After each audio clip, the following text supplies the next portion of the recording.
Hello, hello, my lovely connoisseurs of the culture. This is another episode featuring the lovely Maid Sisters. I am the lovely voice you can't forget, the incredible V.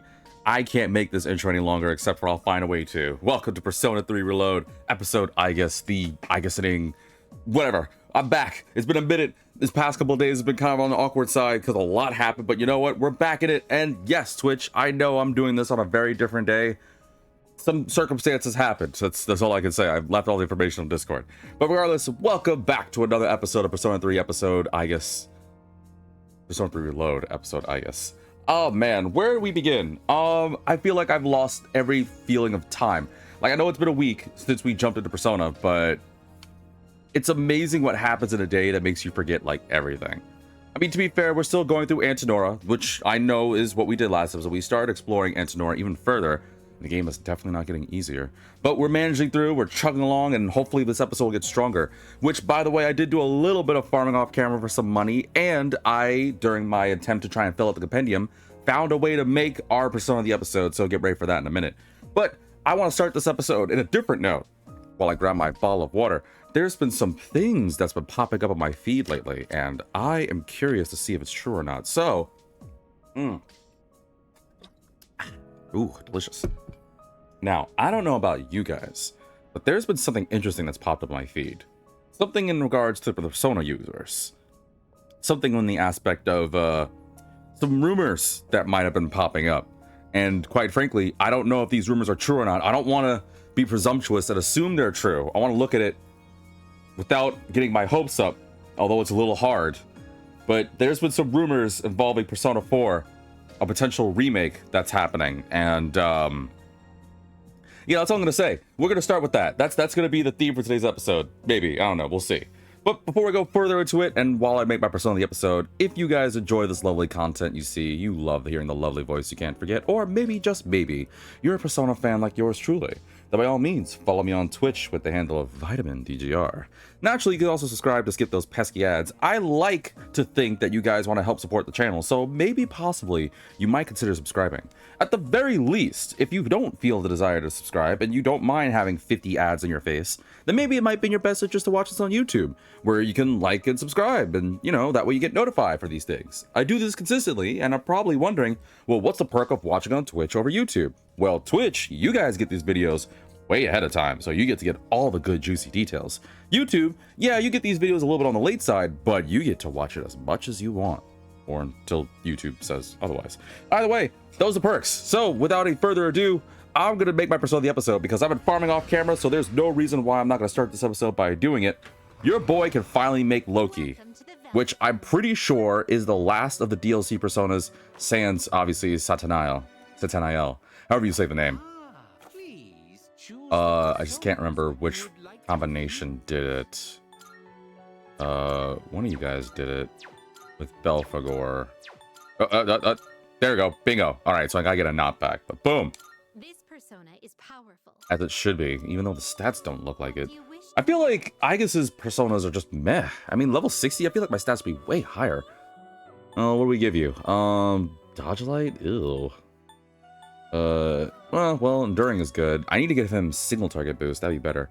Orotar is nice. I don't think I have many multi-hitting attacks. Well, I'm pretty sure I could just give him different ones in exchange. So I guess for now, we'll give him dodge light and multi-target. I'll probably erase multi-target for single target. But yeah, folks, I'm sorry. I'm kind of excited. So right now, this is June, what, 5th or whatever, 6th? I can't count the date. No, I don't know what date today is. All I know is right now, wait, what is today? We should know. June 7th? June 5th? Whatever. It's early June. That's all you need to know, at least when I'm doing this. And what's important is that right now we're in the season where there's a number of game announcements that's happening. We had the State of Play earlier, we got the Summer Games Fest coming up, and quite frankly, I'm extremely excited because I'm looking forward to seeing some new games. Now, there were a couple that popped up, and I want to talk more about the PlayStation, because PlayStation had a State of Play earlier, and I want to talk about that. But I'm super, super excited to welcome Audie to the stream. Wow, your words completely didn't get blended. But I'm super excited for some of the things that's popping up. Well, okay, I'm excited for a couple of things. Now, I did say I wanted to start this episode with the Persona 4 rumors, but that's going to be the big meat of today. So instead, I'm going to talk about the first things. Again, the PlayStation State of Play happened, so there's a couple things I'm interested in. Namely, there's this one game that I thought people thought was canceled, but I guess it's been resurfacing, something called Pragmata, which has some sort of like AI robot girl that has like hacking powers and stuff. It's done by Capcom, so it's either going to be extremely fun or crap. It's literally just 50-50. Sorry, Capcom. You're probably like, I probably just shot myself in the foot for any, like, I don't know, brand deals with Capcom, but Capcom just goes between different extremes. I was serious. Like, every time I play a Capcom game, it's either extremely fun or meh. Audie agrees. Like, I don't know why. Capcom's literally just 50-50. It just gets me.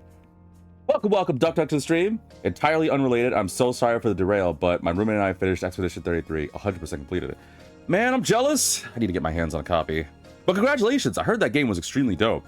And I'm hearing rumors. Again, that's the theme for today's episode is rumors. I'm hearing rumors that game might be nominated for Game of the Year. Even though it's in June. We're in June right now. The game is up there with Portal Man. My brain short circuit after Delrune 3 and 4. I still need to... We talked about that during my Megaten episode the other day. Well, guys, welcome, Duck to the stream, and tell your friend congratulations for beating Expedition 33. I heard it's not a very easy game to do. I still need to get my hands on a copy, though. But whatever, details. That's neither here nor there. What is here and what definitely is there is, like I said, the PlayStation State of Play happened, and there was a couple of games that was announced. I can't remember all of them right at the top of my head that I care about, but they did talk about Pragmata, and I'm curious about it. And I know we have the Summer Games Fest coming, but among the rumors that was talked about during the PlayStation thing, and I'm going back to the meat of it, was rumors about Persona. So this is going to be a little bit of a thing for you guys. Some of you guys may know where I'm going with this, but whatever. And while chat's going, wait, what do you mean? Wait, Delrune 3 and 4 released? Bye? You can't just leave after saying something like that. Expedition 33 is a good math, and single player is not required to be balanced. Never been, but holy moly, it's broken. Well, all I know about Expedition 33 is that everyone's playing it. I get a lot of people saying, V, why haven't you? And I tell them the reason why. And I love that there's a lot of memes about it. Like, I already got spoiled about some of the memes where it's constantly like, I don't know the game. I decided not to look up anything too much about it. But the only thing I know is that I guess some enemies have like, it's a turn-based game for those that don't know. But it's one of those things where some of the enemies and bosses have like different telegraphed attacks. And you gotta like really watch when you like parry or dodge attacks, and it's very easy because some enemies will like trick you. That's the extent of my knowledge, so I don't know what else I'm gonna have to do on that one, but I'm looking forward to trying it nonetheless. Do I not have single target boost? I don't have single target boost. Oh, that sucks. Not to get my hands on that. I hope I can find a single target boost one of these days. Otherwise, I guess you'll just be collecting some dust, Loki. Does not have good maths. My brain is fried. I just need to play Expedition 33. I really want to. Where are we going from here? Oh, here we go. Yeah, let's keep going. But these are the things that's popping up. This is the biggest meat of today's episode. I know I'm going back and forth between whether I want to talk about it now or later, but you know what? I want to talk about it now, and I want you guys' opinions on this, because whether we can say it's good or not, I don't know. But again, Persona 4 Remake, right? Some of us have been thinking about it. Though I'm not sure if my combat skills are up to par, I will say that I'm still fit. I'll be able to keep going all the way to the very end. You can count on me, Aigis. I'll say you're still fit. Anywho, there's been rumors that's resurfacing about Persona 4 Remake, like done in the style of Persona 3 Reload. And the biggest thing that happened was, apparently, a number of the English voice actors. Sister, an enemy. Thanks, Metis. Oh, wait, where's my notes? Forgot to get my sister counter. Oh, well, while they're doing this, I gotta write sister for it. There we go, that was quick. Oh, if your brain is fried, maybe I should just watch a Goodbye Man DGR episode to help you unwind. Fun fact, folks. If you're dealing with fried brain, the best cure for you is to watch one of my episodes. It'll set you right. Leadership. But no, seriously, let's go to it, because I'm gonna get distracted because I know my attention span is that of a bird's. So the voice actors have been being, I don't want to say harassed, but there's been some communication, rather, wonder, questioning, however you want to slice it, between the voice actors and, oh, nice. And it's between the voice actors, the English voice actors. And it's funny the way it's going, right? So for those that don't know, some of the voice actors have been told or asked by other people, like random fans and things like that, being like, hey, so what's going on? What's going on with Persona 4 Remake? Blah, blah, blah. And it started with Yosuke, aka Yuri Lowenthal's voice actor. Oh, sorry, Yosuke's voice actor, Yuri Lowenthal. Where he said that, hey, he said, I'm giving you the Cliff Notes version. There's the full thing. But he was essentially saying, yes, I was not asked by Atlus to join to become the next Yosuke. Or excuse me, I'm not asked to return to Yosuke for the Persona 4 remake, which kind of low-key confirmed it. And then he said something later on the lines of, yeah, I'm not confirming that Persona 4 remake is happening, but I will say that Atlus has not reached out to me, so it's not going to happen. And that's what started a different thought in some people. The first thought of, oh, are they doing like Persona 3 Reload, where they're not bringing the voice actors back? And I don't know, like, I'm mixed on that one. It's kind of like what I was with Persona 3, where I'm looking for, wow, you cured quick. Well, I'm looking forward to seeing the new vocal direction that they're going to do for the new characters.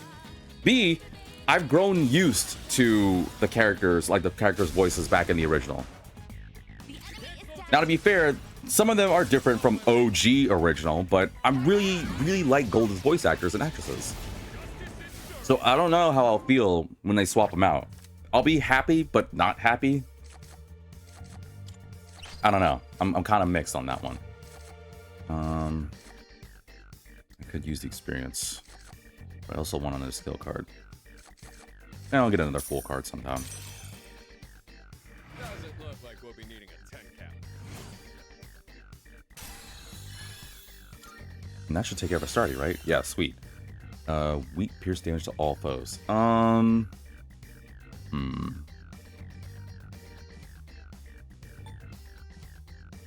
you don't need growth 3 anymore. New skill. Gonna have to try it out. And you don't need Matsurunda anymore. That's definitely not going to be handy for us. Sukukaja? Alright. That was excellent leadership. Keep up the good work. But yeah, they started with Yosuke, where he was saying, like, yeah, Atlus didn't reach out to me. I don't think I'm going to be part of the Persona 4 remake, and etc., etc. And again, people were like, wait, is it true? Because obviously, we still do not have, at the time of this video, we do not have a confirmation of Persona 4 remake. All I can do is hope. And either way, I'm definitely going to get my hands on a copy. But all I can do is hope that it's real. But yeah, Yosuke started out by saying, I'm sorry, Yuri, not Yosuke, started by saying, yeah, they didn't ask me for it. And there's the rumors of people saying, oh, well, if they'd done it before, they're going to do it similar. Where people want Alex Lee to voice Yosuke in the Persona 4 remake. Because for those that don't know, back in the past, Yuri Lowenthal, who originally voiced the Persona 3 hero, also voiced Yosuke in Persona 4. So there's the whole parallel of, oh, well, going by history, we have to have Alex Lee voice Yosuke. I don't know, like, his voice is too cool for Yosuke. Stop it, Menace. Like, his voice is too cool to voice Yosuke, if you're asking me. Also, I have to add another to the sister count. I almost forgot about that. Which, I forgot to mention how many sisters were out. I'll do it after this fight. But in any case, it's just interesting how everyone immediately, like, clung to that thought. And then, it gets better. Because it wasn't that long after Yosuke, Yuri Lowenthal said something, that they next went to Erin Fitzgerald, the newer voice, well, the current, I guess I should say, voice actress for Chie, who, for those that don't know, the spunky, I don't know, kung fu dragon girl with spunky legs. I can't remember her nickname. Spunky dragon with deadly legs. I think that was her nickname. I'm trying to think of like her nickname in Persona 4 Ultimax, but I can't remember. Basically, she was the second character that joins your team, by the way. The girl who everyone loves because she is adorable. And on that aspect, I need darkness. On that aspect, what's even more interesting about it is A, that the next person to join the characters was Chie. B, the next voice actress to say something about how she's not involved in Persona 4 Remake, and again, didn't confirm or deny, just said that she wasn't involved in it because Atlus didn't reach out, happened to be Erin Fitzgerald, who happens to be voicing Chie. And for those sticklers out there, yes, I know the original voice actress was Tracy Rooney, but come on, we're talking about the current ones. the crit. All right, down to 1. Oh wow, that debilitate's definitely gonna help you. Shame he didn't go first. But it was funny that Chie, aka Aaron Fitzgerald, said something next about how, yeah, Atlas didn't reach out and I can't confirm or deny, but yeah, I'm not cast as part of Persona 4 Remake. And that's when people like yours truly were like, wait, hold on. The second person to join the team, the second person in IRL to say something about Persona 4 Remake not happening, seems a little sus. And of course, you're probably thinking it ends there. Oh no, no, no, it doesn't end there. Because not long after that, then the third person to join the character, they'll join their team in the game, by the way, is Yukiko, aka her voice actress, Amanda Wynn Lee. I don't know why I said her name like that, sorry. Also said, yeah, Atlas didn't reach out to me. No, I don't think I'm gonna be a part of that. And that's when everyone's just like, all right, hold on. What the heck's going on here? And it's funny. If it was a first Yuri Lowenthal, then we're like, oh, first off, obviously people are gonna be upset because everyone loves Yuri Lowenthal. He's freaking Yosuke. He's everyone's favorite Sasuke. He's everyone's favorite Spider-Man. He's a lot of things, honestly. Seriously, if I had like 20% of his capabilities, man, I'll be a happy man. All right, later.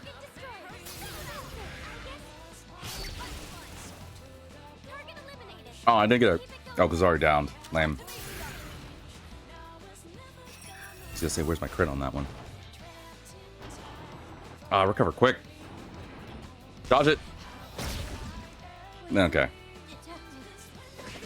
Well, at least we're done here. Phew. But having everyone want Yosuke back. Yosuke, again, Yuri I'm referring to here. Damn it. Hearing Yuri, I gotta stop calling him Yosuke. Sorry, Yuri, if you're somehow hearing this. But having Yuri say, yeah, I'm not involved in this. Atlas didn't reach out. It is what it is. But having him say that, even though they haven't confirmed Persona 4 Remake on the way or anything like that, right? Everyone, of course, was mixed because they were like, oh, well, we can't have Persona 4 Remake not having the characters. And of course, people still want JYB, Johnny Young Bosch, to come back as you. And honestly, I can't imagine who'd be Yu Narukami. Like, hell, I would love to voice Yu Narukami, but I unfortunately can't do a good parallel. Like, I can't do a Yu Adachi. Because then it'd have to be like this, man, to be Adachi. And then I have to be like this if I want to voice, you know, me. The cooler version. Yeah, it's not gonna... Whoa. Oh, I like that design. I don't think it's gonna work out like that. Anyway, but hearing Yuri say that, a lot of people are like, oh no, I guess that means... Well, I think the majority of people are like, wow, they confirmed a Persona 4 Remake, no spit. But then a number of people are like, wait, no, they can't do Persona 4 Remake without Yuri. And then again, it really wasn't long after that immediately Aaron Fitzgerald were like, oh, she said, yeah, no, Atlas didn't reach out to me to do it either. And for those wondering, yes, I know some of Aaron Fitzgerald's roles. Come on, she was Anyas and Bravely Default. She was Naz and Ed and Nettie. I'm pretty sure she was. If not, then damn it, she sounds very close to it. A shadow. That's right, I got that knowledge. I'm on it when it comes to voice actors and actresses when I know them. But I am serious when I'm saying like how it was just a very short amount of time that she said something. And then it wasn't long after that that Yukiko says something. And maybe it's just me getting my detective mindset on, but you know how uncanny it is for the first 3 people involved with Persona 4 to say they're not involved, and yet it's also in order? Because now everyone's saying like, oh, well then, here's what me and my friend we're talking about just yesterday. We said to ourselves, if the next person to say something about not being involved in Persona 4 ends up being Troy Baker, although to be fair, in other iterations, Matt Mercer was cast to be the voice for Kanji. But if Kanji's voice actor is the next person to say, I'm not involved in it, then me and my friend are thinking that Atlas is just trolling everybody. Like, let's be fair, when Atlas wants to, they could really get some publicity. I mean, I still remember back in the Game Awards many years ago when Persona 5 when Joker came to Smash. That threw me for a loop, and I threw quite a lot of people in my room for a loop too. We don't know what you're weak to, huh?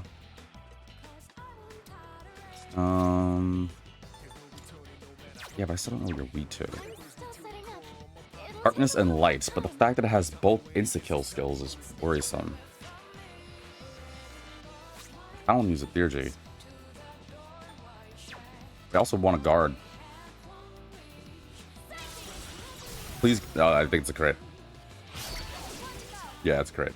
See, I didn't want to kill it because I want to see its weakness, these dice, but whatever. Get him.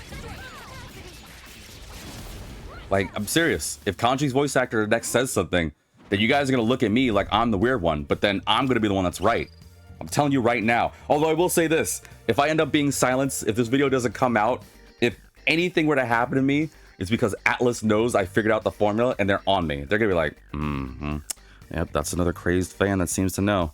And the difference between me and other crazed fans is at least I sound cool. You got those real crazed fans that are way smarter, more into it than I am. That they're like, actually, if you see on Tuesday at 8:35 p.m., it was right here that Yuri Lowenthal stated this, and then when they asked the interview, he blinked. That blink means that it's confirmed that there's Persona 4 remake. Yeah, I'm not one of those guys. Like, I love Persona 4, don't get me wrong. I'll cry if we don't get a remake, but I'm also expecting it. I'm not gonna lose sleep every day just because they haven't announced it. I'm okay. I got enough things going on right now. So I gotta get these Magic Final Fantasy cards and need to get money for all this anime I need to get. Just like, you know how much anime I have to collect, folks? Sorry, I know, first world problems, I know. But it's just... Family member came into the room. But it's just crazy to me how these actors and voice actors and actresses are just coming out of nowhere saying, yeah, Persona 4 is on the way. Nope, never mind, Persona 4 is not on the way. Thank you for adding another to this account, Menace. And I don't know. I don't know. We'll see how the power of rumors go. We're at the bottom, but that thing, I swear it was just here just a second ago. Again? I'm sorry. I lost track of that thing. Again. Everyone's headed your way. Have a look around before they get there. Well, that was short-lived, but I guess we're done with Antenora. All right, well, guess I'm just gonna go on to Rib. All right, what do we got?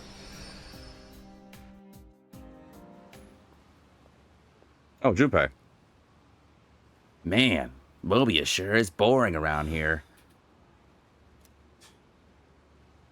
That dumbass. Seriously? Getting drunk on cooking wine? That's damn pathetic. Even for a deadbeat dad. Oh, yeah. I think I know where this is going. But so am I guess. Running out like this every day. Man, what am I gonna do now? I got nowhere to go. What's up, Pooch? You got nowhere better to be either? Look familiar. Aw, look at little younger Koromaru. Although he doesn't really look much different than now, but still. Sorry, bud. I don't got any food for you. You know, you look kind of familiar. Have I seen you around here before? Yo, it's Junpei. It's Junpei. Oh, hey guys. Aw, why the long face? You said we're in different homerooms now. Nah, only thing sad here is your IQ. Wait, ain't it way past your dorm's curfew? What are you guys doing out here? Oh, you know, we snuck out. It's your second year, you'll learn where the secret exit is. Anyway, we're heading to Escapade to celebrate my guy here finally striking out. Wanna come with? Turn this up a bit. Whatever, I still have a shot. Still in denial, huh? Come on, face it, man. Yukari Takeba is way out of your league in the first place. I never expected her to hook up with that new transfer student right off the bat, though. Guess she's into the dark and mysterious type. I don't know. Seemed like a normal dude to me. Nah, man, get this. That transfer kid? Rumor has it, both his parents died when he was younger. And I wonder how they know. That's the power of rumors, man. It's just crazy. First off, it's just a wonder of how these things just get out there. You know what I mean? Like, how on earth did you know about that? Also, I wonder what transfer kid they're talking about. Seems like a familiar guy. Someone got a peek at his file when Toriumi left it lying around. There you go. That's the answer. Man, you're so gullible. That stuff only happens in soap operas. Hey, I did say it was just a rumor. Look, man, Forget that. Let's get going. I know a guy who knows a guy who can grab us some booze. I know a guy who knows a guy who might know a guy who owes a guy and owes the other guy their favors, but said guy can grab us some booze. Booze? Sorry. I think I'm gonna pass. What? Come on. Live a little, why don't you? Uh-oh. Dude, I already said no. I just ain't in the mood. Well, looks like I'm the only one nursing your broken heart tonight. Dude, I'm telling you, I still have a shot. Should be established that this was like right after we got here. Just had to turn him down. Today is really not my day. Aw. Welcome, Roar to the stream. Man. Wonder if I'll actually be happy with my life one day. I wish I could, like, change the world somehow. Wish I was like, I don't know, found a strange gun that I could shoot myself with and make a manifestation of my other self just come out of nowhere and beat up evil, dark enemies called shadows or something. Man, I need to get away from my dad. He's having a weird effect on me. If only I could do something that no one else can do. Like, having some kind of special skill or power, you know? Aw. Don't give me that. I'm sure someday we'll be able to make real friends. Friends who actually understand us. Roar jumped in saying Delray Chapter 2 has been beaten. Sound chart start Chapter 3. Man, I cannot talk lately. I'm sorry, folks. It's like the start of the summer season for me, and my brain is already just done. I do not function well in the summer. The disillusioned one. Definitely not my proudest moment there. So, well, we'll talk about more of that afterwards. Junpei. But yeah, despite being our lovable class clown, everyone's got some baggage, and Junpei's involves his dad.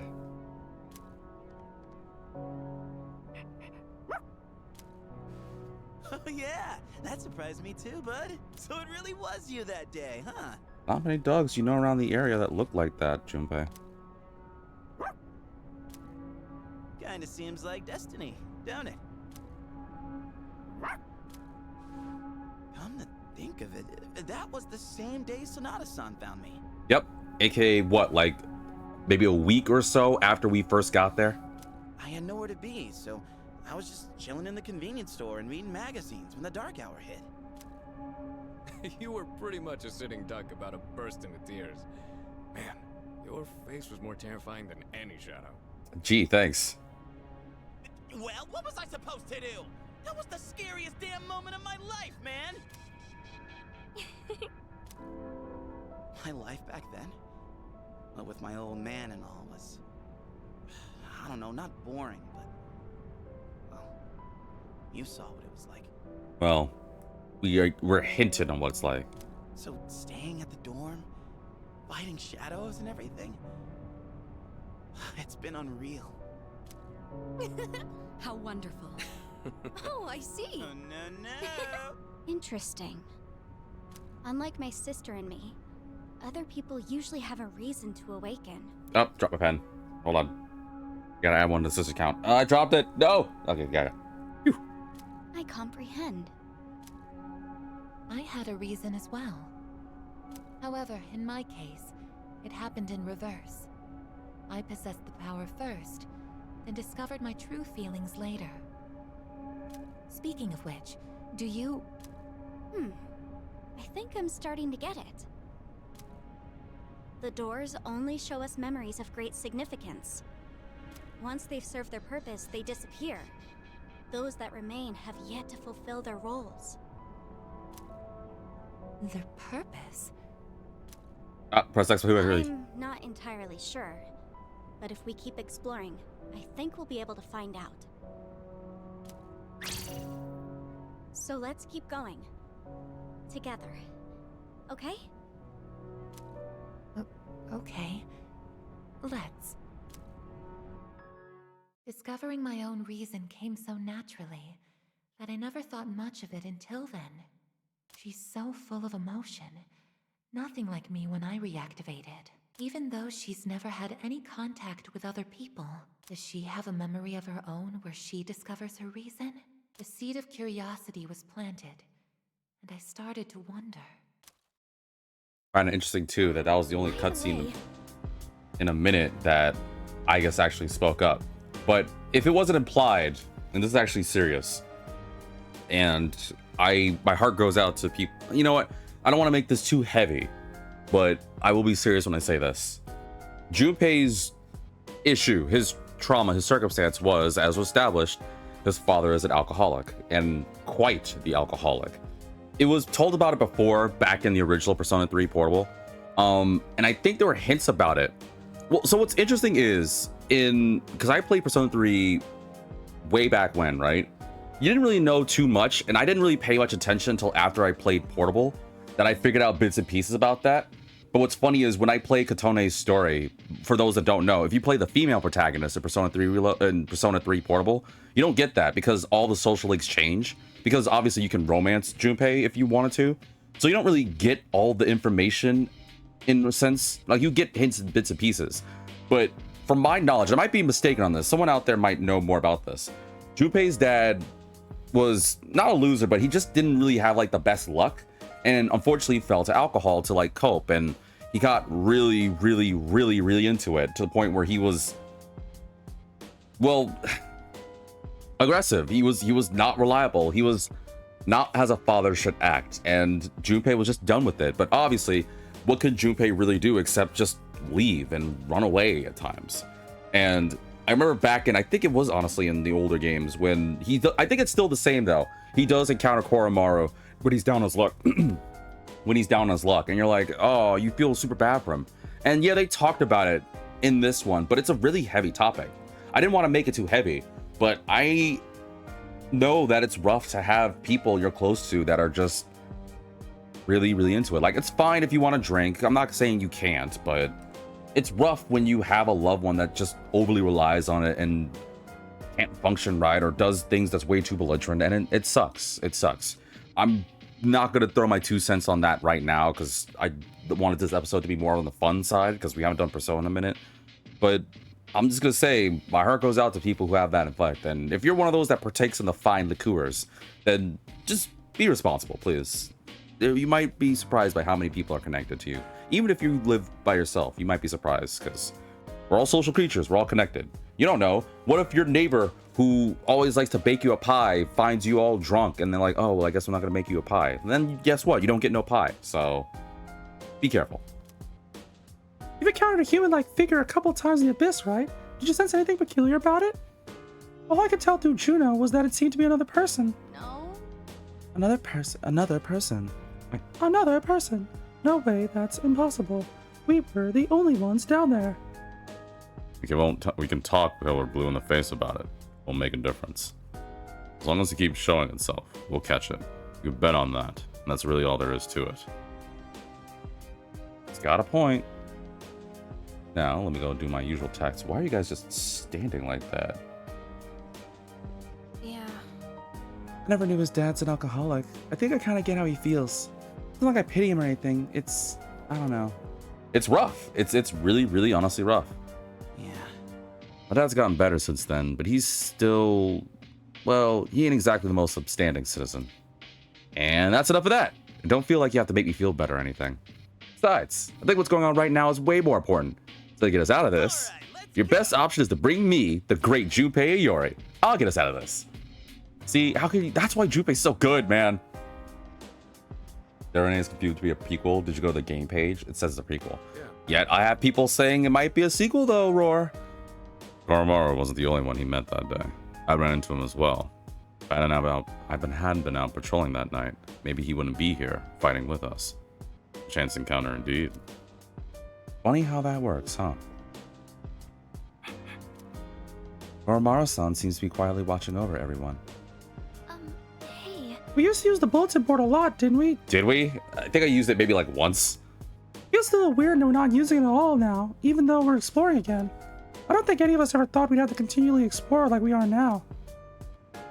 I don't remember ever really using this. I don't get it. Oromaru-san always seems to be worried about everyone. No, more like he's always watching over everyone. It seems like he thinks himself the alpha, even though you're our leader, sister. Well, ouch. Go to sleep and play chapter 3 when I wake up. Good night. Thanks for tuning in, my friend. Get some good rest. Then play your chapter 3. I still need to mess with... I'm probably going to do Undertale first, though. I'm pretty sure I'm going to probably do Undertale. One of these days, I will. One of these days. I am, but What? only for now. That's strange. Whenever I tell Koromaru-san that you're the leader, he wears the same expression as you do now. Well, I guess it's not my place to talk. Not like I know much about this kind of thing. I don't seem too happy about it, why don't you? Where is Mitsuru? Where is Mitsuru? Oh, I was about to say Ancan. Let's see. Amada's, then Akihiko's, and now Iori's passed. And each event took place before they started fighting shadows. Is that how they're all related? Is it linked to the reason that will help get rid of the abyss of time? Maybe, I don't know. You know, Jinbei-san never really admits just how sad or hurt he is till it comes to a head. Kinda hit me how contrite he can be, especially considering how he's helped me through some stuff too. I still think he ought to take things more seriously at times though. Yeah, but, you know, sometimes it's those who suffer the greatest that can smile the brightest. I don't remember where that quote came from, but let me tell you guys something. I don't know how it popped on my feed. Oh, I didn't see this. Yoink. I don't know how it popped on my feed, but way back when, something popped up for me where it showed an image of, like, I think it was Kid Naruto. I think it was a picture of Kid Naruto. I think it was a picture of, oh gosh, I can't remember the other characters, but it was a picture of a number of anime characters when they were younger, and they were all showing, they had one thing in common. They all were like, looked devastated, extremely sad and hurt, like there was no point in living. And the caption underneath was, it's sometimes those who suffer the greatest that smile the brightest. And then it cut to another image where it showed, an image of like their grown selves, their more mature selves with like these giant bright smiles. And I was like, wow, that's such a true line. You know how crazy that is? It makes sense to me. It totally makes sense. But I digress. But going back to the theme of today is rumors are crazy. Like, I can't imagine that we don't get... Tell me this. Let's play a little hypothetical. Tell me right now you have an extremely like sought after game or anime or movie or book or sport or whatever. Something you're looking forward to. Let's say you wake up to find a rumor about... Oh, wow, I'm finding a lot of these. Let's say you wake up the next day to find a rumor about like, oh, I don't know, your I don't know, they're making a like Deadpool 4, like I don't know, just some random movie, like they're doing Deadpool 4. You are thinking, oh man, I would love to make a Deadpool 4. I love if they made a Deadpool 4, right? And then out of nowhere, you get a thing you hear from rumors being like, oh yeah, Deadpool 4 is gonna be announced on Sunday, June whatever 2020X or whatever. And you're like, what? No way. Then your life changes, right? Now, obviously, it's a good or bad thing, depending on the circumstances. Medicinal ammonium? Never heard that. Let me just get a couple of these real quick. Like, you're just basically saying like, oh, you know how crazy it is? A rumor can affect a lot of your life. Anyways, yeah, math. Expedition 33's math is basically just stacking everything and treat everything as multiplayer. So you can imagine how dumb the numbers can get. I will quickly say this, Adi. While I haven't played Expedition 33, I have done math things like that before. When I played Disgaea, I've made some mistakes. I've wasted a lot of time and crunched a lot of numbers I didn't need to crunch. So I can only imagine that. Plus, I'm a Legend of Heroes fan. So I'm still actually going through Cold Steel 3 right now, but playing the other Cold Steels as well as the other Legend of Heroes games, I understand the whole aspect of buffs and multipliers and numbers and all that jazz. So trust me, I'm aware. And while I haven't played Expedition 33, I have a funny feeling when I do play it, it's gonna feel home to me. Maybe that's all I'll say. Let's do this one. I plan to. But you know what? This is why rumors are crazy, right? Because whether for good or bad, whether it ends up being a true thing or not a true thing, let's be honest, a rumor is extremely powerful. I've studied them tirelessly, only to end up with even more questions. Hope I won't be searching for answers for the rest of my life. Yes. Ooh, I got something new? Creating equipment. We have some new items prepared. Oh. Come take a look. Oh, that's... Oh. Well, that's stuff I'm definitely not gonna get. So, what will it be? Is this better for me? No. I need some better weapons. I guess he needs this. Sorry, fine. Here you go. One for Thanks Ken, waiting. and you don't need that. What would you like? Can I get something for me? Like, seriously. Audie says, I'm kind of sad because I don't want the other VA, but if they feel the need to change the VA, then so it shall be. Me at the back, no GA. Okay, so that's what I was talking about earlier. I am conflicted. I'm honestly conflicted because well, for starters, I just want my Persona 4 remake. I'm more hyped for that than Persona 5X. And I know I'm hyped about Persona 5X, but let's be honest. If you put me blade to my foot and you were like, I'm gonna no, I mean, I'm gonna pierce your foot unless you answer truthfully. Are you more excited for Persona 4 remake or Persona 5X? I'll obviously go for Persona 4 remake. And as we progress through the days, I wonder if the rumors I hear are true. There's a rumor they're gonna talk about Persona 4. You know what it is? There's a rumor they're gonna announce Persona 4 remake during the Summer Games Festival that's gonna happen the next day, in like I think a day or two from now. And I hope it's true. Give me something to look forward to, because honestly, there's nothing really keeping me excited to go for 2026. I think I'm gonna just stay in 2025 for a while. I know it's messed up to say it, but there's nothing for 2026 I care about right now. There's no weapons I have, which sucks. What will it But be? if they do Persona 4 remake, excuse me, I want to be hopeful. When they do Persona 4 remake, What right? would you like? I'm gonna be like, dude, are they gonna get the same voice actors or not the same voice actors? And I can understand it, because here's why I'm conflicted, right? There's a couple reasons why I'm conflicted. 26, Del Rene Chapter 5, let's go. Man, is Del Rene like the game of chat? Like, what's going on here? It's been a couple of days that everyone's talking about Del Rene. Holy moly. Roar just came in before they went to bed talking about Del Rene. You jumped in with Del Rene, and even Duck came in and point talking about Del Rene. Like, am I missing something with Del Rene? I must be missing something. But, why am I not able to make anything? Damn. What would you like? But to get back to it, here's why I'm conflicted when it comes to the rumors of Persona 4, right? Let's say, let's go play it. I need to do Undertale. There's a lot of games I have to do. I have a massive backlog, and I'm trying to get to it. I already got to make a lot of changes for the channel. Like, in July, there's going to be a number of changes. Let me just say that right now. I'm already looking forward to tomorrow's one visit. Trust me, it's going to be fun. But I'm getting distracted. Back to Persona 4. So here's the thing, right? Here's the issue. Let's say that Persona 4 remake happens. Then there's going to be a different kind of issue. And the issue is, A, do we get the original voice actors? Or B, do we get newer voice actors? And of course, this is the point where somebody in the comment section, I'm encouraging you, type in the comment section. Let's think about who we think could be cast as the next characters for whomever. Like, other than Alex Lee, I'm tired of hearing everyone telling me Alex Lee is going to be voicing Yosuke. If it happens, that's totally cool. But I think he's too cool to voice Yosuke. I'm saying it right now. I think Alex Lee is too cool to voice Yosuke. You're welcome. Not to say that Yuri Lowenthal is not cool. I'm just saying, like, most of Alex Lee's roles I hear, he's too cool for it. That's my thing. He needs to be a bit more of a spaz. But you can say whatever voice actors you think would be good replacements or that can carry on the torch for the actors of Persona 4. But then comes the other thing, right? Let's say they do get back the original voice actors. Let's say we get Aaron Fitzgerald as Chie. Let's say we get Amanda Wynn Lee, despite the issues, as Yukiko. Let's say we get JYB, Johnny Young Bosch, as you. Then obviously, a lot of the OG fans and fans of Persona 4 like yours truly is gonna be like, hell yeah, awesome. But then comes a different issue.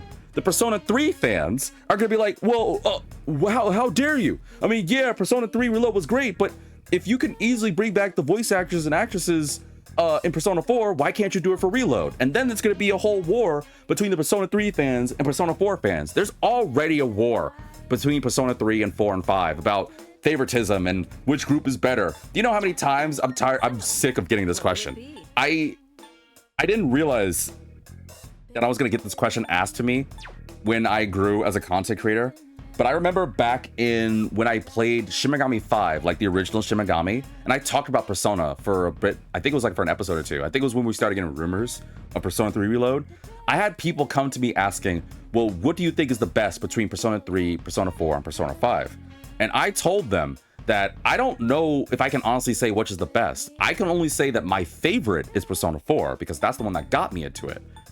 And then they would go on to be like, oh, well, which group is stronger? Which one's the best? And I'll say the same thing. I think if you were to put Persona 3, 4, and 5 between the investigation team, between C's, and between the Phantom Thieves, which group's the strongest? It's a bunch of different issues. Like, yeah, you got Minato, who's overpowered with the World Arcana, but I will say that when it comes to it, favoritism wants me to vote for you. You's the strongest bar none. Well, okay, so now I gotta say this. Because Yu's my favorite of the three protagonists, I would normally agree with you, but I think Joker's stronger. I think Joker might actually be the strongest when it comes to protagonists. He has far more potential to me. Can your Persona do Myriad Truth? No, F tier. Well, yeah, but, and I'm gonna argue for you Persona 5 fans. It's not every day you have a giant Persona shoot a giant gun. Like a gun powered with sin. Like that's crazy to me. And Adi, before you get to me, don't say you're not a true Persona 4 fan. Believe me, I am. I love Persona 4 more than 5 and 3. But I'm just saying, if we're gonna actually have a debate between which of the groups is the strongest, there's a number of issues we gotta talk about when it comes to that. First off, we gotta talk about, are we having the protagonists at their peak? We gotta talk about the team. We gotta talk about a lot of things. I can go to the police station afterwards. I'll do it off in between episodes. Although I honestly should, because we don't really have good equipment. Yeah, we actually don't really have good equipment, do we? Nah, never mind. Actually, all right. Like, if we're gonna have a debate between 3, 4, and 5, which one's the strongest? Ooh, sweet. I think the Phantom Thieves are. Now, don't get me wrong. Okay, let's think about the strongest between every one of them.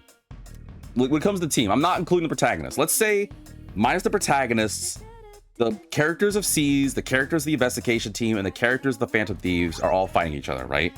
For whatever reason. Just a competition. I'm not saying they have to off each other. It's not a death battle. Let's just say like a normal competition, like arena style.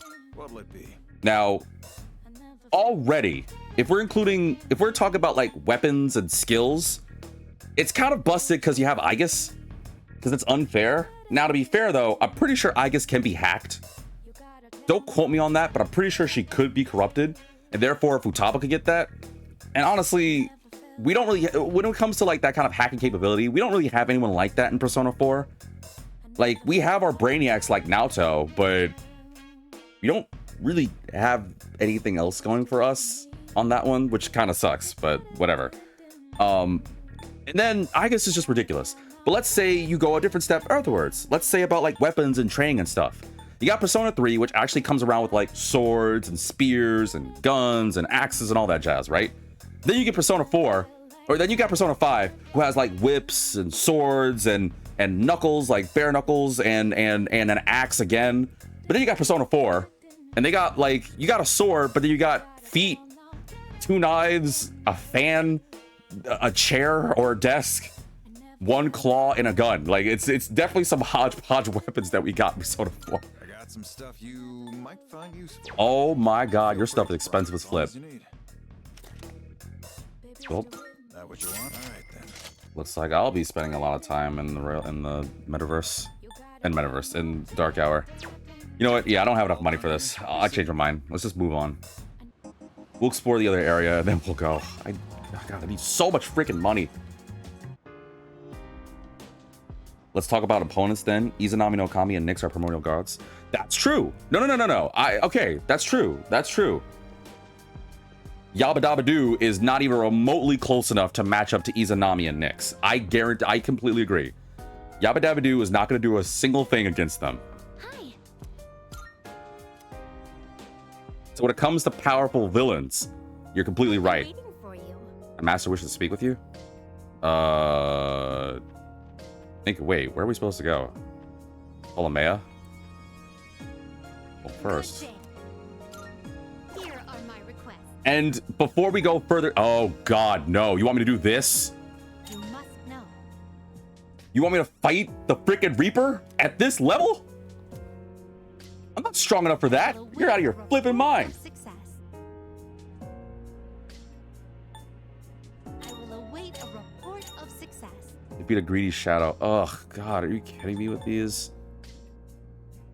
Who beaten a primordial god? That's right, the kingpin himself, Unark. Very well. Alright, let me go deal with this for Elizabeth. Now, before we go further on that aspect, Adi, we can't talk about spin-offs. I'm pleased to see you. Because it's going to get complicated. Like, unfortunately, 3 doesn't have the spin-offs that 4 and 5 does. Because you got to fight, like, what is it? What is the... You fought the thing in Q, I can't remember. I think it's like the book that keeps tabs of everything. I can't remember the final thing in Q2. But you fought, like, Zeus and Kronos and Q. You fight,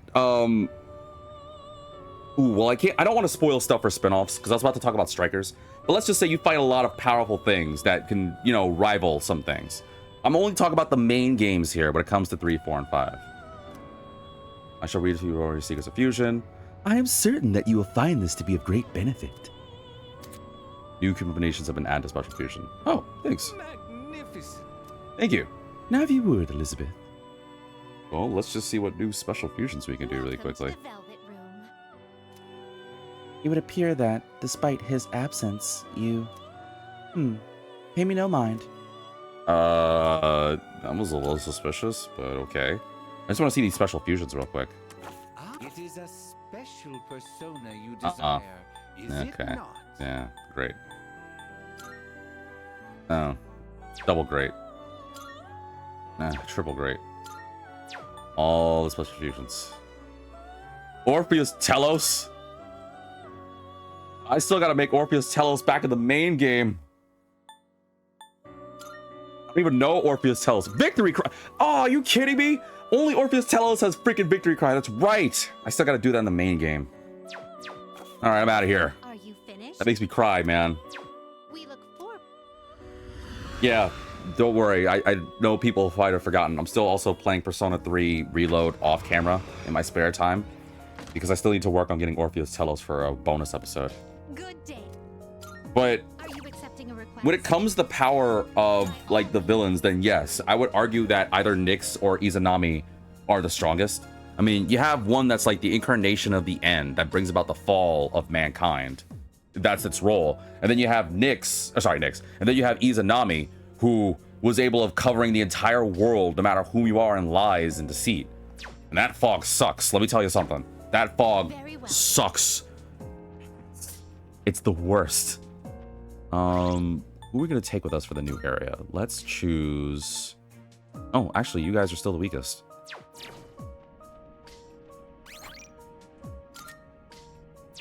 Let's make a separate save. Izanami is basically the creator of human. Oh, of humanity? Well, to be fair, it's shared between Izanami, who is the mother, and then you also got Izanagi. Because I'm thinking was it in Shintoism, right? In the original religion, there were 3 original gods, yes? It was Izanagi, Izanami. Actually, no. I think the original gods, I might be mistaken on this. Someone can fact check me. But I think the original deities and gods was that it was Amaterasu no Okami, the sun goddess. Then it was Izanagi no Okami. Then it was Izanami no Mikoto, right? I'm pretty sure those were the 3 original. I might be mistaken on that. And no, I'm not referring to the same Amaterasu that Yukiko has. But I'm also kind of referring to it. We're gonna see another past memory here? That wonder. That dark figure that keeps popping up in these memories we see. Did it have something to do with us being trapped in this place? I guess the only choice we have is to believe what Meta says. Worrying about it certainly won't help us. We just have to keep moving to figure out the truth. We have to reach out to the truth. Powerful enemy spotted. Oh, great. Please be careful. All right, well, how powerful are we talking? Oh, hold on. Let me just get a running start. Iori understood that he wanted a friend who would see him for who he really is. It's quite impressive, given how long it took me to realize that about myself. Good to know. Anyway, I'm going to fight this thing while we can keep talking about our Persona 3, 4, and 5 talk. I think the other thing, aspect too, and I know it's non-canon, is that main character 3 basically failed to stop Nyx, but you can delay it. Well, I mean, don't underestimate the World Arcana. It's very powerful. Although we can't go into... For those who are like diehards of like 1 and 2, yes, I know Tatsuya's powerful. He rewrote a different universe. I'm aware of that much at least. I haven't played Persona 2, but I know that much at least. I know Tatsuya's legit, but we're talking about 3, 4, and 5 here. I also gotta use my next persona. Let's use Vanadis. Let's try light. Even though I know it's weak to electricity. I want to do some damage to you. That is very little damage.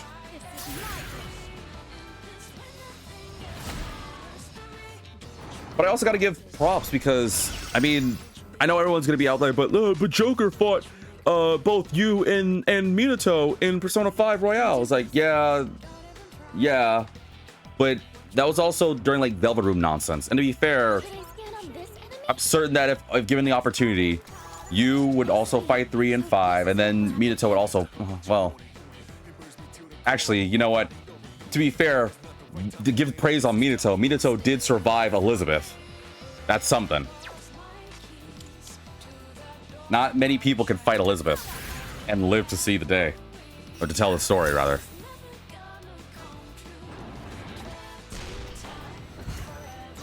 Ow! That was a concentrate. I forgot about that. I was waiting for you. You teabag Izanami so hard with the power of friendship. Margaret's the strongest lore-wise, right? So, that's the thing, right? I think she is. But I also think Elizabeth was... I think Elizabeth is the strongest, actually. I don't know. I think Elizabeth is the strongest. No. I think going by, well, you said lore-wise. I think Margaret is supposed to be the strongest, but gameplay-wise, Elizabeth's the worst.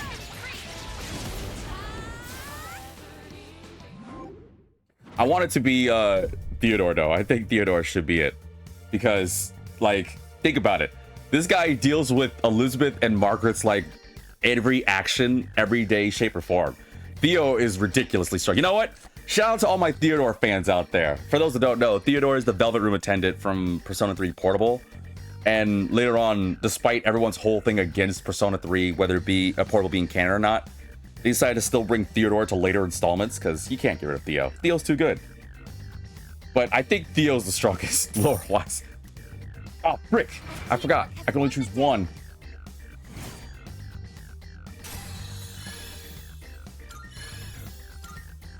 That certainly went well. I think... Well, see, here's what I'm thinking. Like, I'm pretty sure when it comes to the lore, I thought Margaret would be the strongest. It feels like Margaret should be the strongest. But I don't know if she's holding back. It feels like at times... So here's my thing. I don't know about the lore 100%, but it's basically, when it comes to the four Velvet Room attendants, right? You have... And I'm using Caroline and Justine in case anyone... No, I think we've all played Persona 5, so we'll just say the twins. Let's say between Elizabeth, let's say between Margaret, let's say between Theodore, let's say between the twins. I think Theo can be strong, but because of his personality being the gentle one, he's not. Also, I should switch to Electric Persona real quick, so I'm just gonna go ahead and do this right now. Thank you. I think Theo's the softest. I'm not saying they're weak, but like the weakest of them. Elizabeth, right off the gate, never holds back. Or if she does, very, very, very slightly. Like, to be fair, I know she does hold back because she doesn't like because of the whole role of the Velvet Room attendants. Like, they're not supposed to directly affect a fool's journey. They're supposed to just be there to support. But let's be honest, if Elizabeth was like told to square up and fight somebody, I'm certain Elizabeth would destroy them. And then there's Margaret, who in every iteration I can think about when it comes to her power is the scariest to me. Like, she's supposed to be the scariest. But she also likes playing with her food. I think Margaret's the type of person that likes to tease. And then you got the twins. And for a minute, I thought the twins were like the easiest, but in retrospect, I think the twins are rather rough. Especially when they, you know, don't become the twins, if you know what I mean. I think Margaret's supposed to be lore-wise, but I'm mixed. I want, personally, Margaret to be the strongest. Because I think Margaret is extremely intimidating. I think she's honestly, I'm not joking when I say that she's the scariest of all of them. Like, Elizabeth, okay, let's think about the, what did you say? Margaret's choice of personas is spooky. A lot of it are just major personas. Yeah, right? Okay, for context, let's think about, what is this? Let's think about, you guys seen my fight when I fought Elizabeth, right? It took me 2 or 3 freaking hours. I'm never getting back. That certainly went well. Like, she didn't really use too many incredibly strong like, her personas were strong, but she had, like, Jack Frost. This might be a way forward. Meanwhile, you got like Kahulin, which I think they both did use. You got Kahulin, you have Arda, that Margaret used, for example. Freaking Arda. That's one strong. Also, ooh, phew, okay. Damn it, I didn't get the first hit. Crap. Another day on the job.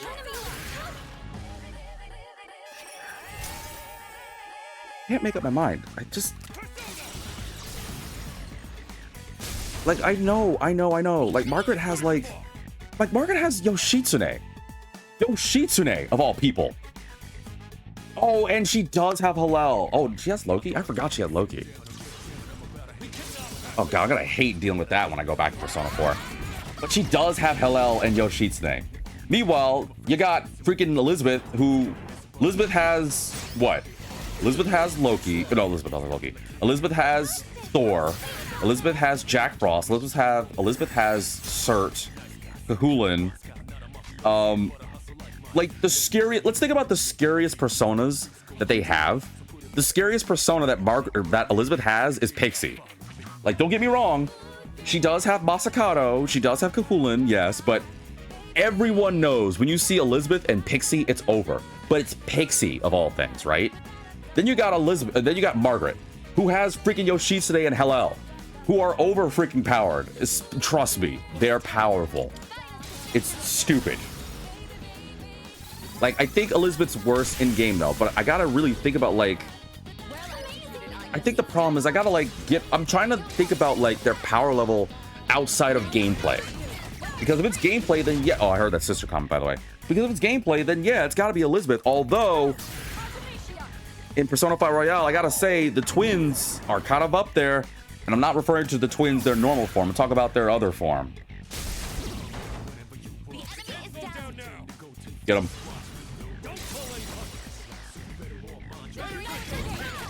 I honestly, you know what? I'm gonna say this. This is my point. And I'm taking away... That strong, just gimmicky. I think it's worse, though.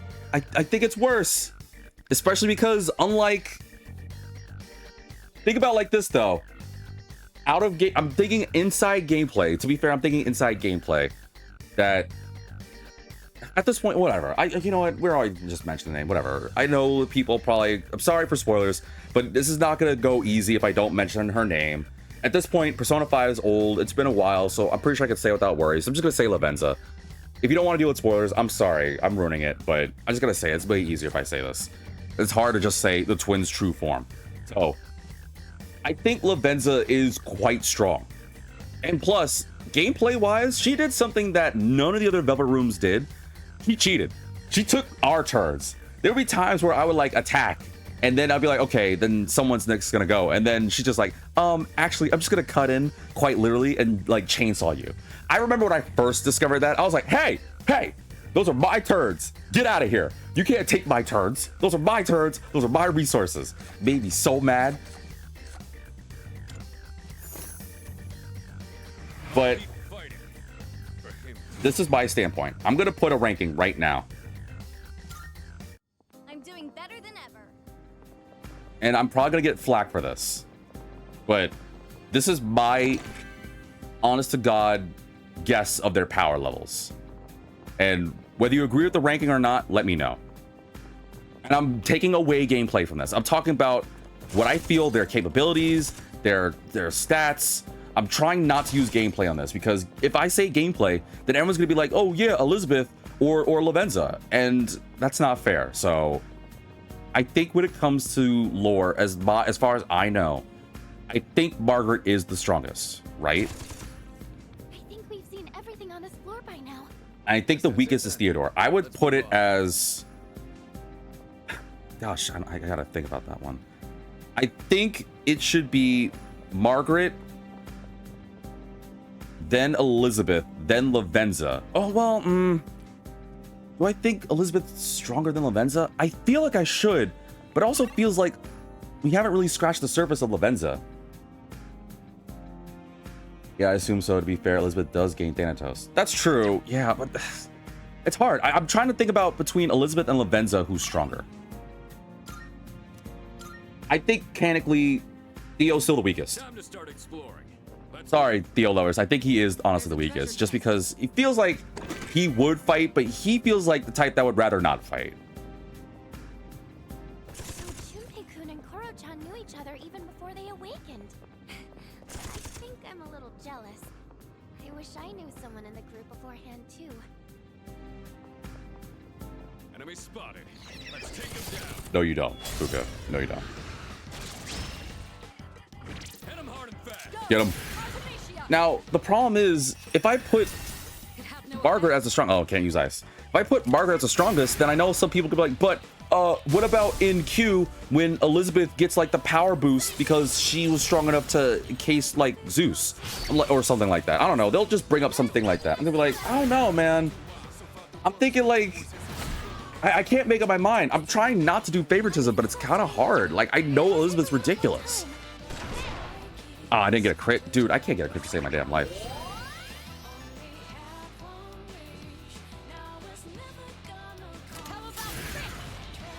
Gosh, I don't... I can't... It's hard. Like, I don't know enough... I'm gonna have to do some more research.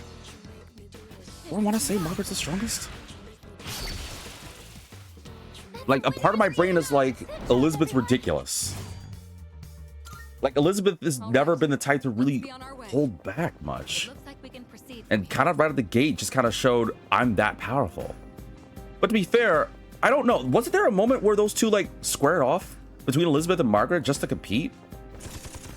Didn't Elizabeth, like... Filthy monster. Didn't Margaret beat Elizabeth, but Elizabeth's just ridiculously powerful? Am I mistaken on something?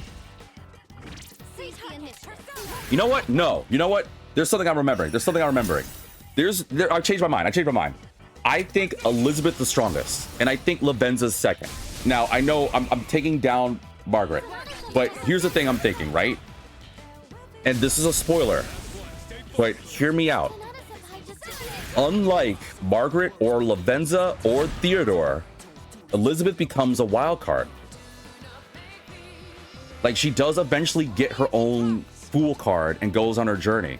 Because I think it's established during Persona 4 Arena, right? Like, during her story, she ends up getting it. I think Elizabeth might have the potential to be the strongest. Also, I hate this gun. This gun sucks. Ow. Ow.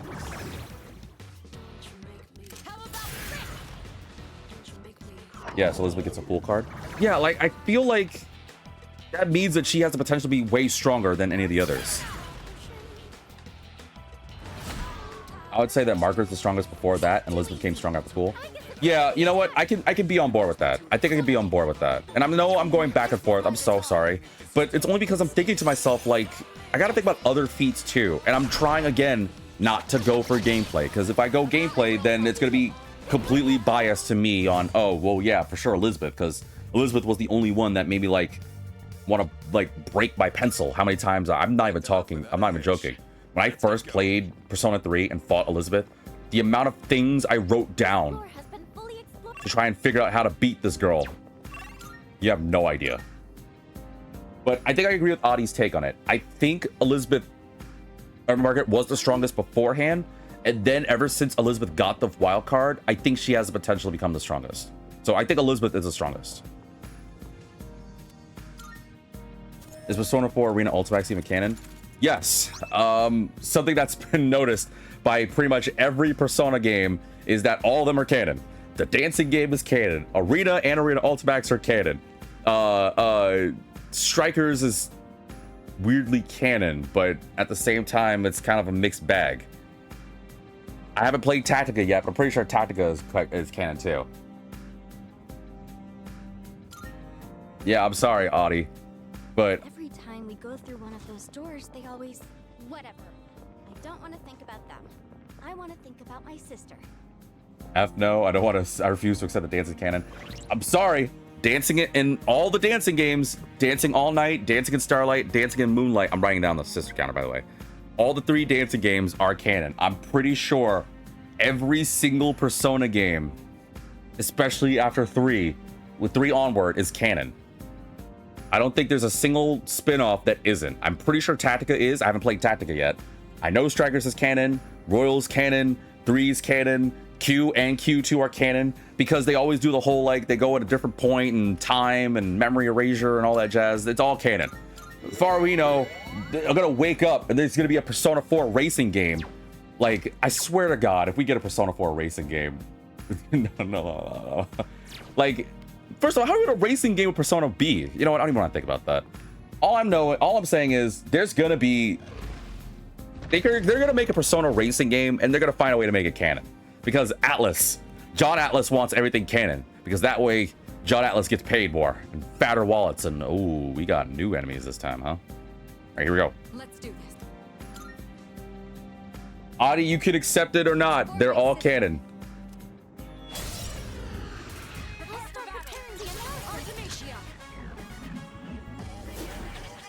And quite frankly, I don't care. Make them all canon for all I say. But going back to my original thing is, I think Elizabeth is the strongest. Sort of 5 identities are real. They're real in their own right, man. I swear that the Persona universe is going to be like the Marvel cinematic. I think it's going to be like the Marvel universe, where technically it's canon if you go by their universe or rules or whatever. Just accept it. Just accept the fact that John Atlas wants it in your heart, that they're all canon, and you can get some good, peaceful sleep. Only P3 MC, all the female MC for Persona 3 is canon, huh? Just accept it, man. Just accept it. It's all canon.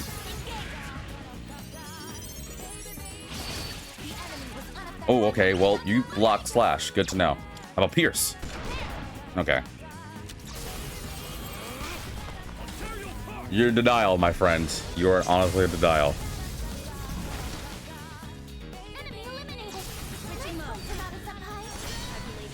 You better brace yourself.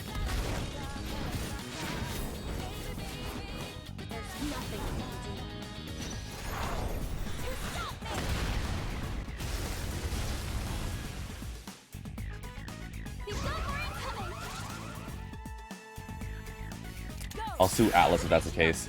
Then, okay, then while you're in denial, I can't let it go. Every time I think I've definitively came up with an idea about which of them are the strongest, God, I don't know. Like, I honestly don't know of the Velvet Room attendants who's truly the strongest. Because I feel like Elizabeth, but then I'm also thinking, like, I think it's in Portable or Golden. Did Margaret say that she fought Elizabeth and she beat her? Like, she beat her? Did that happen at some point? Does anyone remember? I think she says that. Ooh, where did she say that though?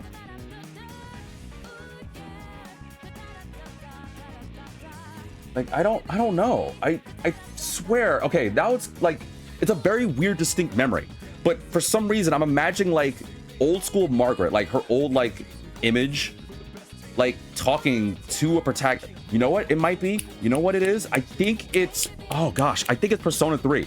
I think in Portable, I think because in Persona 3 Portable, you get like the Vision Quest thing. And you actually, fun fact, for you also don't know, in Persona 3 Portable, you can actually fight Margaret in that. She like defies time and blah, blah, blah, because the Velvet Room is outside of time and space, so who cares? But I think you could fight her in that, right? And I'm pretty sure at a point she says, yeah, that she fought Elizabeth, and like, I'm pretty sure Margaret, I don't know if Margaret was like overwhelming Elizabeth, or she didn't break a sweat, or like Elizabeth didn't stand a chance. Like, I might be mistaken on that one, but bottom line is, I'm pretty sure Margaret said she beat Elizabeth, right? The door thing, yeah. Did she talk on that one? I think she had like grunts. Like, I don't remember she had voices, because the Persona 3 Portable had like the visual novel aspect. I think she might have talked, but I honestly don't remember. Oh wait, no. Monadis. I don't actually remember if she talks. Also, can we talk that Margaret is the only one who's flying with all the cards floating at the ready? It's crazy. I don't know. Lavenza has a chainsaw.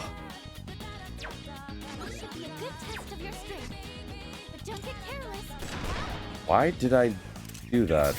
I didn't mean to do that. I should have healed.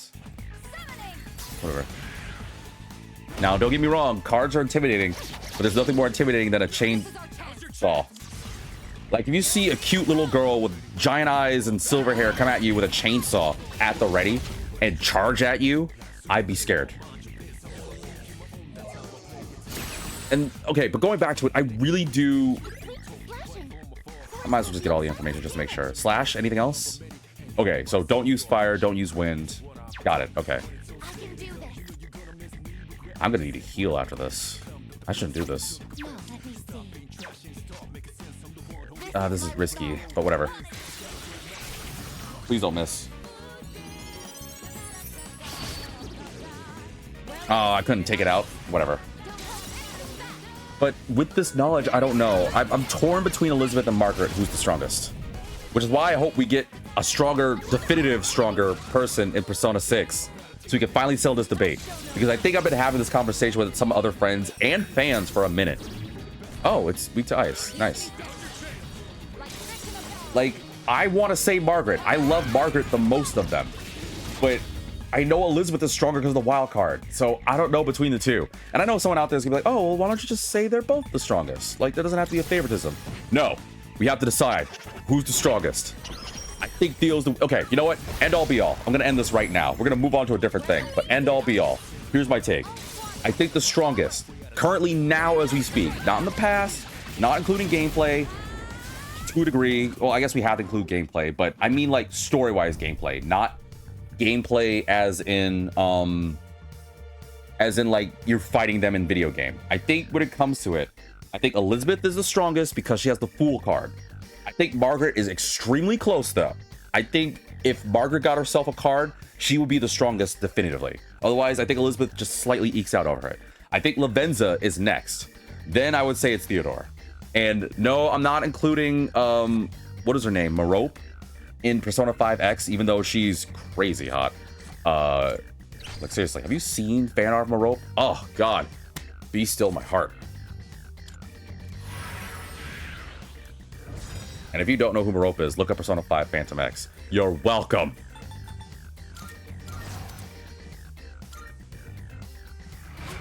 Like someone sent me a clip about like, I think it's like a summer event where you actually get to see Merope in a swimsuit. And the way she like looks at you as she walks past, I was like, ugh, my heart. Oh, my heart. Oh, hello. Hey, what's up? Now, that's my end all be all. Again, favoritism wants me to say Elizabeth, or sorry, favoritism wants me to say Margaret. Favoritism, if I had to say a favoritism thing, I would actually put it at, well, either way, I think Lavenza would still be third. Again, I haven't played Tactica yet, so I don't know if she becomes something more disgusting in that. And I don't know, like, Lavenza's capabilities are pretty nuts, as far as I'm aware of. I remember when I first played Persona 4 thinking like, oh, every newer game means that the sibling has to be the stronger than the previous. But with everything established, I really do think that I've nailed it. I think I've nailed the ranking. I think it's slightly Elizabeth, then Margaret, then Lavenza, then the twins. If I want to be technical, I think it should be Elizabeth slightly, then Margaret, then Lavenza, then the twins, then Theo. That's how I would put it. Also, what is a choker of anguish? Luck +8. Ooh. Choker as black as the pitiless depths. Sounds crazy. Still of quartz. The longbow of anguish. Ah, damn it! I don't have Yukari on the team. The vest of anguish. Is that for me? Looks handy. So what does it do? Strength +5 and 30 SP. Oh, okay, cool. But that's why I want Persona 6, man. So we can finally settle who's the strongest. Because I want one of this. I want to get a really powerful Velvet Attendant.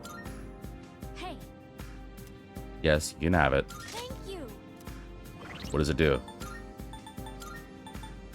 +50 SP. Oh. Kind of hope for something a little better, but whatever.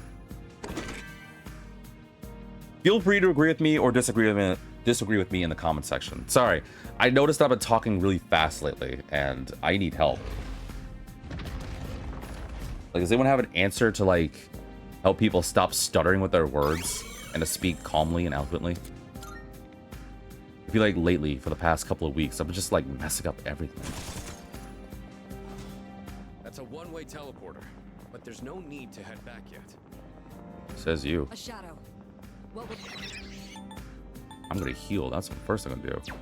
'Cause I am not doing good on health. There you go. Then I'm gonna stick with Vanities because I do need to level that up.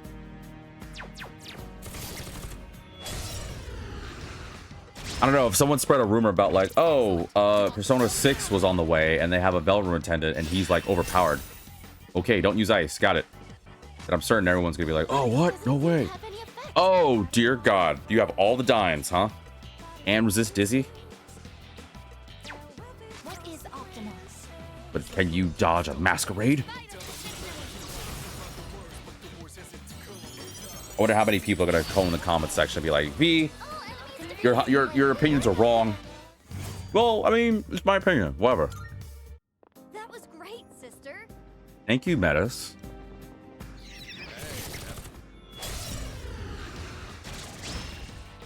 And yes, I did forget to take count of how many sisters that I'm at. I'll do it in a second. I completely forgot.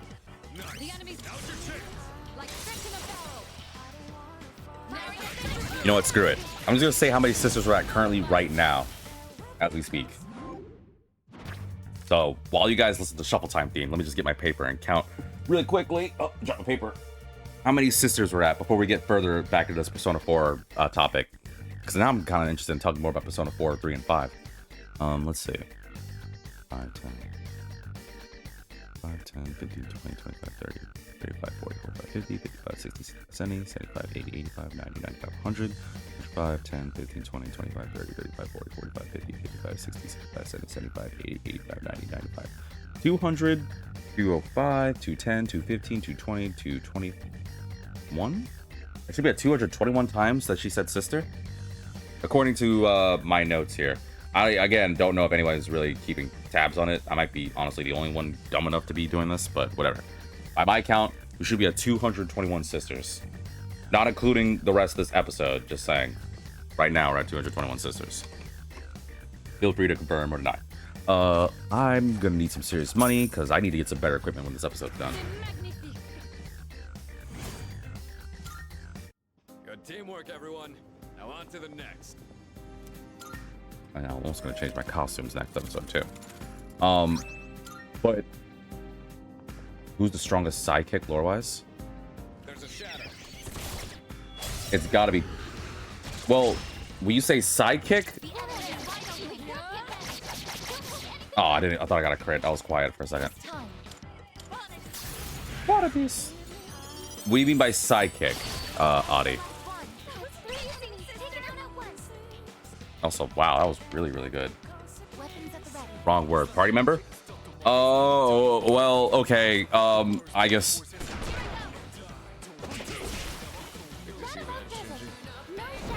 Like, I think Aigis is kind of up there because, you know, overpowered robot. Went off without a hitch. Now, again, don't get me wrong. I love my boy Kanji. Believe me, I'll be going on further detail on that one, but that does lead to what I was going to say, right? So let's talk about the rest of the teammates. Like, what are the strongest people that they got in each one? You have, and I'm not including personas unless you guys want me to, but you know what? Let's not talk about their personas. Let's talk about their actual, like, normal capabilities, right? You have Aigis, who's a freaking combat robot designed to just destroy anybody if need be.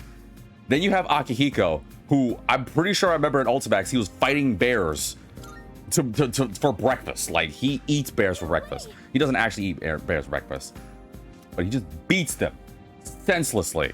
Scanning for hostiles. Then you have well, okay, I think that's kind of really essentially it, right? Like, Akihiko's stupid. Something that even the owners of these memories don't. Just what is the commonality that they all And I'm not talking about personas. Because if we go to their personas, then you also have Junpei, who I'm pretty sure is damn near immortal. Like, and then Mitsuru, whose clairvoyance is ridiculous. Like, she could predict things. Like, I saw the death battle between her and Weiss, and I was like, thank God they actually did their research. There's a treasure chest. Like, her clairvoyance was able to beat so many things. It's stupid. Like, I don't want to talk about the persona aspect on this. But I'm gonna first, when it comes to party members, we're gonna talk about the normal characters, and then we'll talk about what personas. If we're talking about normal characters, let's think about C's. You have Akihiko and Aigis, who pretty much they can do it themselves. Then you have, obviously, like, you have Ken and Koromaru, but honestly, they're not really, they're there for support. As is Junpei, who he's probably gonna trip over his own shoelace or something. Like, they're not doing much. But you got them, right? And then let's think about Persona 4. Now, you got my girl Chie, who knows martial arts, but she's self-taught. They already talked about how she doesn't even, like, know official martial arts. She just watches so many martial arts movies, she just kind of, like, picked it up. Which, in my aspect, in my mind, is damn near amazing. Because if anything, if you could just watch movies and pick that up because you're so good. You know how many times I've watched anime practicing how to do the Dempsey roll from Hajime no Ippo? Or how to do, I don't know, the John Ken thing from Hunter x Hunter. You know how crazy it is, and I still haven't yet done it. I'm figuring it out. I'm working. I'm trying my best. Galactic Pump is so funny. Yeah, like, you have the power. Like, she has a kick that, like, just sends people flying, which is crazy. But she's a self-taught martial artist. Then you have Yosuke, who, well, we'll get off Yosuke, and we're also gonna get off Teddy on that aspect too. Yukiko is not a fighter by any means. You have Kanji, who's your only main fighter. Like, don't get me wrong, Naoto's got a gun and knows how to do stuff, but Kanji is it. Like, it's sad to say that Kanji is all that there is. He fought a biker gang, and I'm not saying that's not a big deal, but compared to the rest of the group, that's kind of it. It sucks, but that's kind of it. And then you got the Phantom Thieves. Ryuji's not a fighter. He's a thug-ish, but he's not really much of a fighter. You got Queen, you got Makoto, who definitely can fight because she knows Aikido. Actually, I think that's kind of really it. Like, they're all capable of fighting, but I think when it comes to trained fighting, I think Makoto's the only one. Don't get me wrong, though. They all can fight.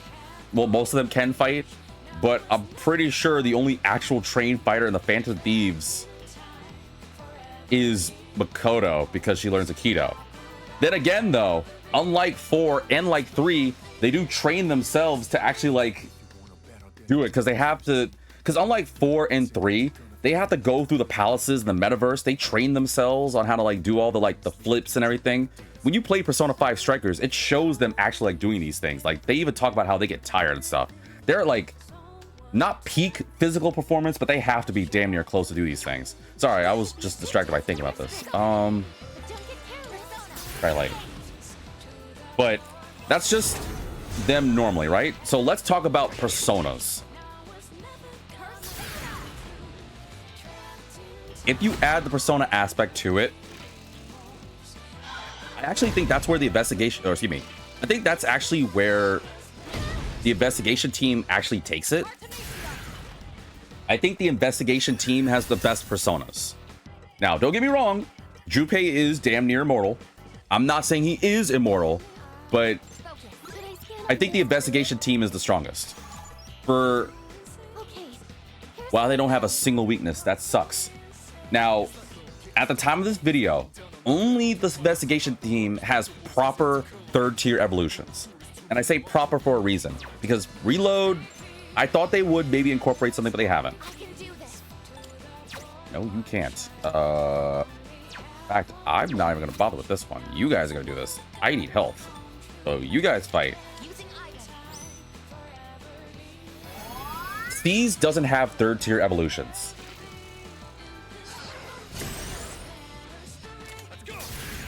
You have a rebuttal to that.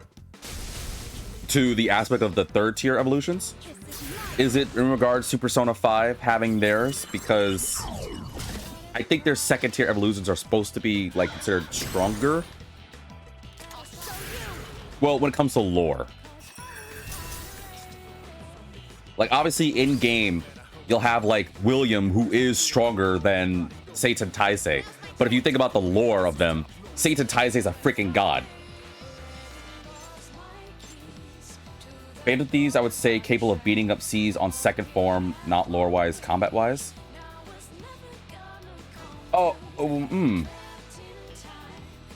Well, yes. I can see that. I can see that. Like, they have weapons, but at the end of the day, I think the okay, so I do agree with you on that one. Are you, well, at least I'm trying to get your mindset this. Are you saying on the aspect of, the Phantom Thieves, if they were to fight physical mano a mano, like, are we talking not with personas, or are we talking like using personas? Sumi exists. Oh yeah, Sumi does exist. There's a point. That is a good point. Oh, with Persona? Okay. Never mind. Thank you. I was trying to get like into your mindset here because I didn't know if I talk a lot. Obviously, I'm talking really fast, and I apologize. But I'm trying to get like into your headspace so that way we can have this conversation better. Kasumi's the fastest. I think she is actually. I think it was said that her persona was fast. Although you don't have many personas that turn into a car. Is Kasumi the fastest? I think she is. I think they said something about how she's supposed to be the fastest, right? But I'm making a joke, obviously, because not everyone can have the power to turn into a car. But the standpoint I was going to go into is when it comes to the personas, I think the investigation team has the strongest personas. Like, I'm thinking about the persona's strongest, best feats. And I'm going to nerd out a little bit on this one.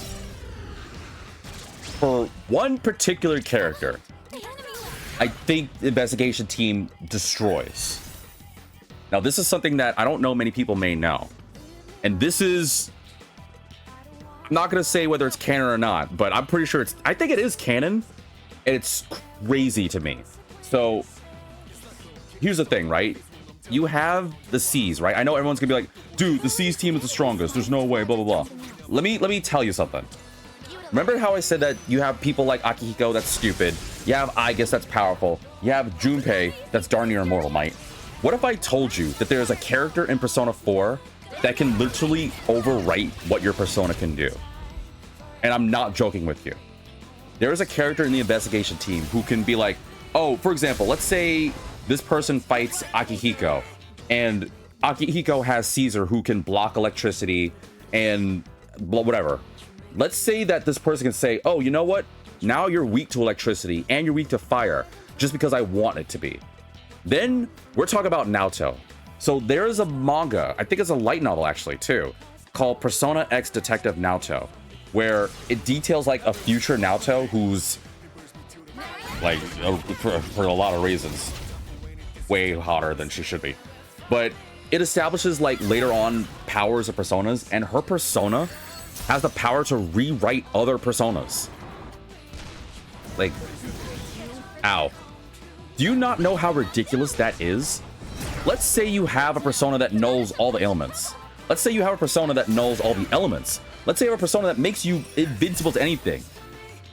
Nearly anything. As far as I'm concerned, there's not a single power that I'm aware of outside of the Velvet Room that can overwrite that. Naoto could just basically say, you know what? No, you're weak to everything now. You're hopeless. You basically have the same stats as like a level 2 Pixie. And I'm not joking when I say that. I'm not joking. I'm not joking. And I'm not saying that as a bias because I love Persona 4. I am dead serious when I say this. You know what? Hang on. Let me go beat this enemy up real quick. I gotta find this. Because I need to, I'm gonna put it, if I find it, I'm gonna post it on my Discord so you guys know this. Because you guys need to know how crazy this is. Also, I heard that sister comment.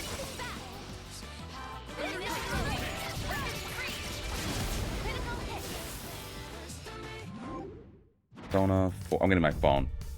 X Detective. Pretty sure it's a manga. Like, I don't know if it's... I'm pretty sure because of how powerful it is, it can't be canon. Like, it's gotta not be.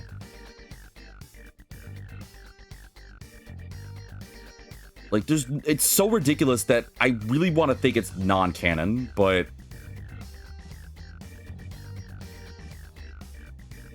I don't know. I don't actually know if it is or not. If it isn't canon, it's still stupid.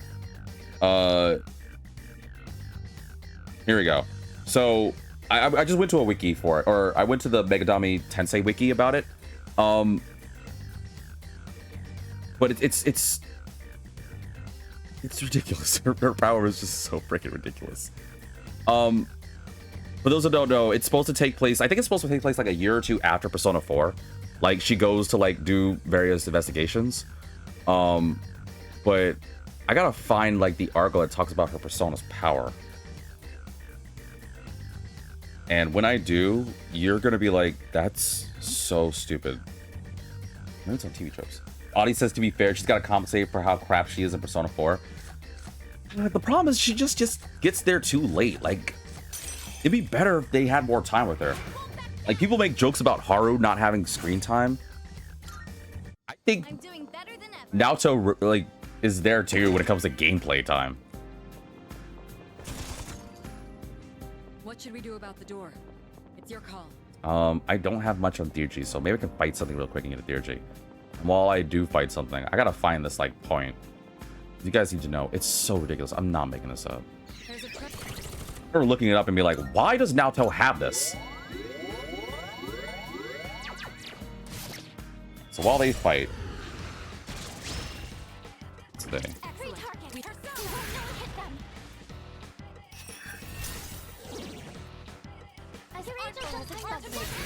Oh, the book itself was originally declared canon by Hashino and Soejima. Wait, it's canon?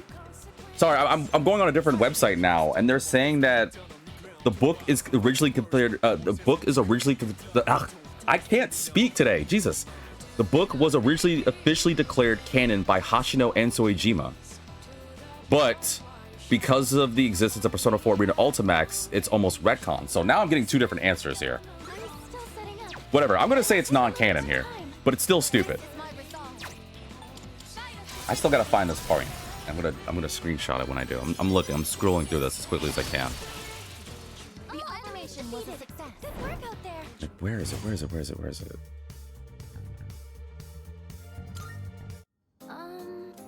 No. No, Akihiko. I'm gonna need you because I'm about to go through those Manon doors. Where the flip is it? I can't find that point. Oh, I should also pause because I'm about to deal with this thing. I can't find this. You know what? I can't find the point. And I know everyone's gonna be like, well, you're making it up. I kid you, I'm not. Because I remember reading this manga way back when. And they were talking about like how absurd her power was. But it's one of those things where, to put you in perspective, the manga versions, okay, you guys need to know this. Persona characters are way stronger than we give credit for. Because yeah, we're like, oh, they're just high schoolers or whatever, going through their days. They have personas that are strong. But the manga goes way beyond what we know. It showcases them in whole different lights. It shows being like, oh, they're absurdly powerful. Like, Persona What is your persona? I need to do this. You know what? Screw this. We're gonna go to the door. I need a distraction. You guys need to watch something while I look for this, because now it's gonna bother me. If I can't find this point, then I'm not gonna be able to get some sleep tonight. So I'm gonna go through this Manon door. We're gonna fight it right now. I don't care if I don't have enough theurgies. I'm gonna make you guys realize just how ridiculous Naoto is. Oh, and to the earlier comment about that manga thing, in the manga of Arena, I'm pretty sure it was supposed to be that Akihiko went to the finals against you, and I think Yosuke won. So don't count Yosuke out. Actually, isn't Yosuke the fastest? Whatever, I'm gonna fight this. I think Yosuke might be the fastest, actually, now think about it. Also, I heard that sister comment. Please take your time, guys. I gotta find this thing. Are you ready? A proper execution. Oh, right. You're weak to ice. Oh, but I don't have any mana. Hold on. I need some mana. Why did he... Really? I don't have enough of these. That sucks. I'll just eat a snuff soul. Yoki's not the fastest? Are we sure?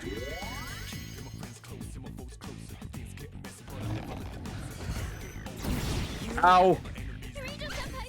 Oh. Oh, thank God.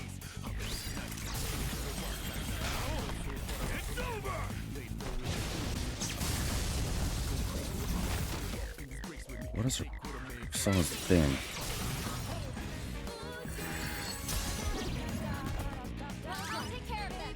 Thank you.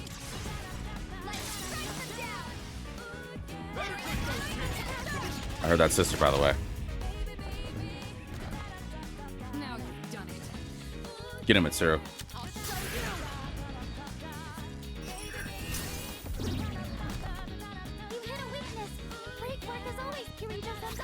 I'm just gonna wait. Can I even?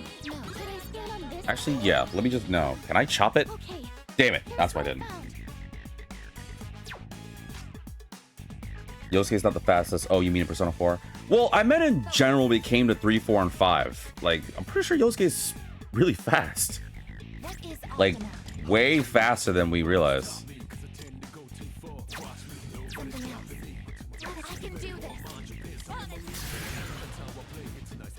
If it's Persona 4, yeah, for sure he's the fastest. But I'm pretty sure he's crazy fast.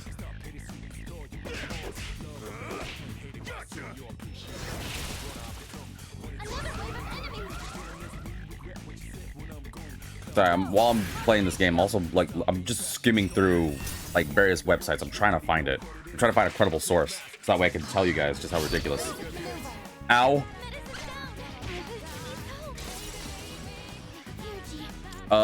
Help us.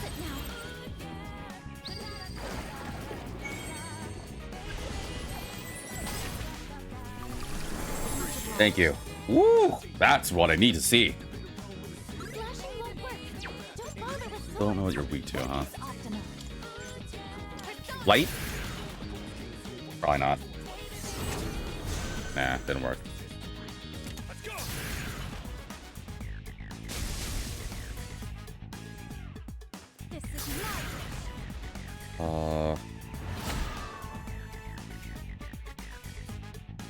You know what? Instead, because I can't find this, I'm just gonna look up, because I'm pretty sure Naoto has another evolution in that. Sorry, I'm scrolling through websites while I'm looking at this. In the mangas, the characters have like different evolutions. Does it have a weakness? Okay, it's weak to fire. Thank you.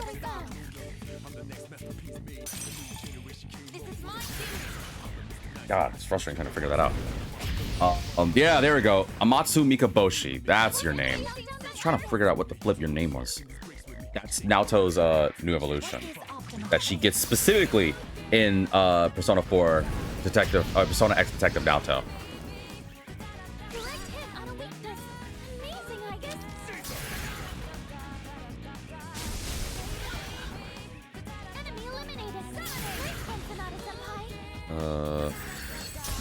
Let's see here. There we go. Found it. Found it. All right. So I found what I was looking for. Oh, and I'm certain there's a Mega 10 fan out there who knows what I'm going to talk about with this. But if in case you think I'm making this up, I found several sources. Unfortunately, I still think it's non-canon. And now that I'm going through all these sources, they're saying it's non-canon. Or rather, here's what it is. The real breakdown was before Persona 4 Arena Ultimax, this was canon. And then Arena Ultimax was like, yeah, no, we don't want that to be canon. So you can take this however you want. I'm going to say it's not canon just because of how stupid this is. But what I remember in the manga is that for the story is I think she goes, again, I think it takes like place a year or 2 years after Persona 4. She goes to the city to investigate like I think a murder or kidnapping or something. I can't remember. And she gets involved with 2 other people that help her out. And she has this whole issue with her femininity. Like for those that don't know, Naoto's always been like in a world that's been predominant by guys. Like everything she's around is like, oh, there's no point in guys doing anything or girls doing anything. Oh, thanks. We didn't need that, but then again, let's see if I can go for a good old masquerade. Got great. But later on in Persona, okay, so the thing in Persona X Detective Naoto is that her issue is that she still kind of like doesn't believe in her femininity, like doesn't see appeal in her being a woman, which sucks, especially because she's got quite a lot of value as a woman. She has a lot of value in general. Don't let your gender stop you, Naoto. You're way too amazing for that. But I digress. The issue is that later on, her persona evolves to Amatsu Mikaboshi. And I died. All because I went for a gamble masquerade and didn't pay attention because I was busy reading. Oh god. When was the last time I saved?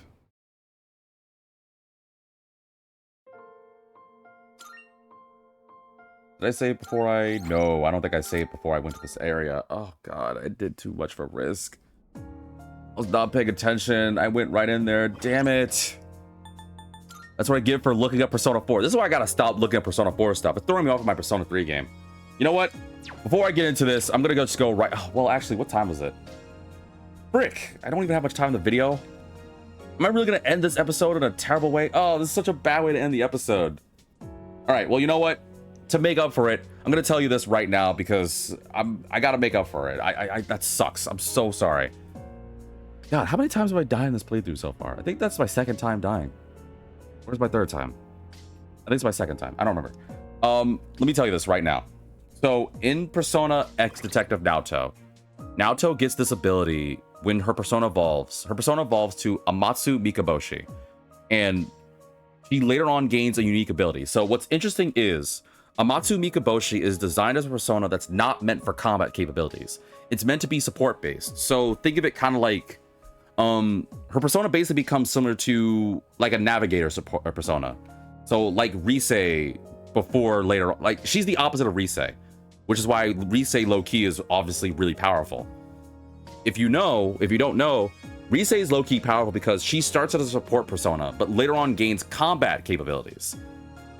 No other navigator persona has that. Futaba doesn't have that, Fuka doesn't have that, and I don't know who Persona 6's person is, but hopefully they might get it too. But Naoto basically becomes the opposite, where she starts as a fighter, like she has a combat persona that evolves into a support-based one, but mainly gains one ability, the ability called Ability Tune, which has the power to change the abilities, alter, and affect the powers of other personas. And remember, Rise is the stronger healer support.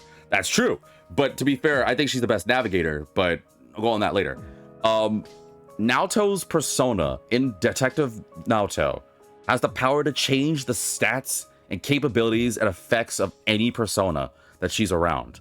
So that's why I say she's stupid, because if you have like, let's say you have freaking let's say you have Izanagi. Izanagi resists electricity, weak to wind, and nulls darkness. You're near, I don't know, let's say that you're near Amatsu Mikaboshi, and Amatsu's just like, you know what? No, now you're weak to slash, you're weak to fire, and you absorb light. Like, it can do that. It can honestly do that. That's how ridiculous it is. Now, granted, I'm definitely skipping over a lot. I'm just giving you the end-all be-all. What you need to know is that she could change any persona. Like, it doesn't matter who you are. Like, it's ridiculous to me, because that means that if you grind to have like the most overpowered persona, there's nothing you can do about that. Which is why I'm kind of agreeing with the idea that this should be non-canon. If it finds a way to become canon again, I'm gonna lose my mind. Like, I think it's non-canon because of how ridiculous it is, but finding out that 2 of the designers for it say they want to be canon, then later on finding out that Ultimax says it's not, I don't know. My standpoint, I think it's non-canon. But if it is canon, stupid. It should not be canon. How ridiculously capable it is. Like, it's so dumb. Like, what do you do against it? Like, what do you honestly do against it? It doesn't matter how powerful your persona is. If Naoto's just like, no, I want your persona to be weak to just being in the air, it could. Now, obviously, I don't think it's gonna be that ridiculous, but it can be. And that's the scary thing, is the potential of that.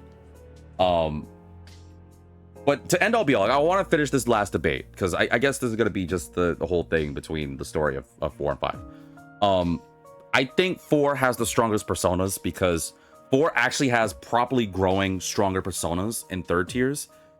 C's doesn't have that. They're stuck with their 2nd tiers. So we have, for example, Akihiko, who he himself is powerful, but it comes to his persona sucks compared to 4 and 5. Like, at best, he gets Polydeuces evolves to Caesar, which means he nulls electricity, but he's still weak to ice. Like, he doesn't get that. He doesn't change anything on that one. He gets dodge ice, but that's it. At least in Persona 4, where we'll talk about, like, let's talk about kanji. We'll do Emperor to Emperor. We get, you know what? Let's just do all 3 Emperors. We'll do Akihiko, we'll do Kanji, we'll do Yusuke. You got Akihiko, who he himself is the strongest of the 3 Emperors by himself. But it comes to his personas, he's very mid. He's on the low tier. Because what can Caesar do against Takechi Zaiten, the true evolution for kanji, who I think he absorbs electricity, right? He absorbs electricity, and I think he resists fire? But he's still weak to wind. Like, I'm not too certain. I might have to look that up. But he gets, like, I might be mistaken on the absorb fire, but I think he resist fizz. Thank you. But he, like, gets evade these things. Like, all the Persona 4 team, they get evade skills. Like, that's not fair. Like, 3 doesn't get that kind of thing. I'm gonna look up Takechi Zaiten, because I'm trying to remember the stats. Because I do not remember.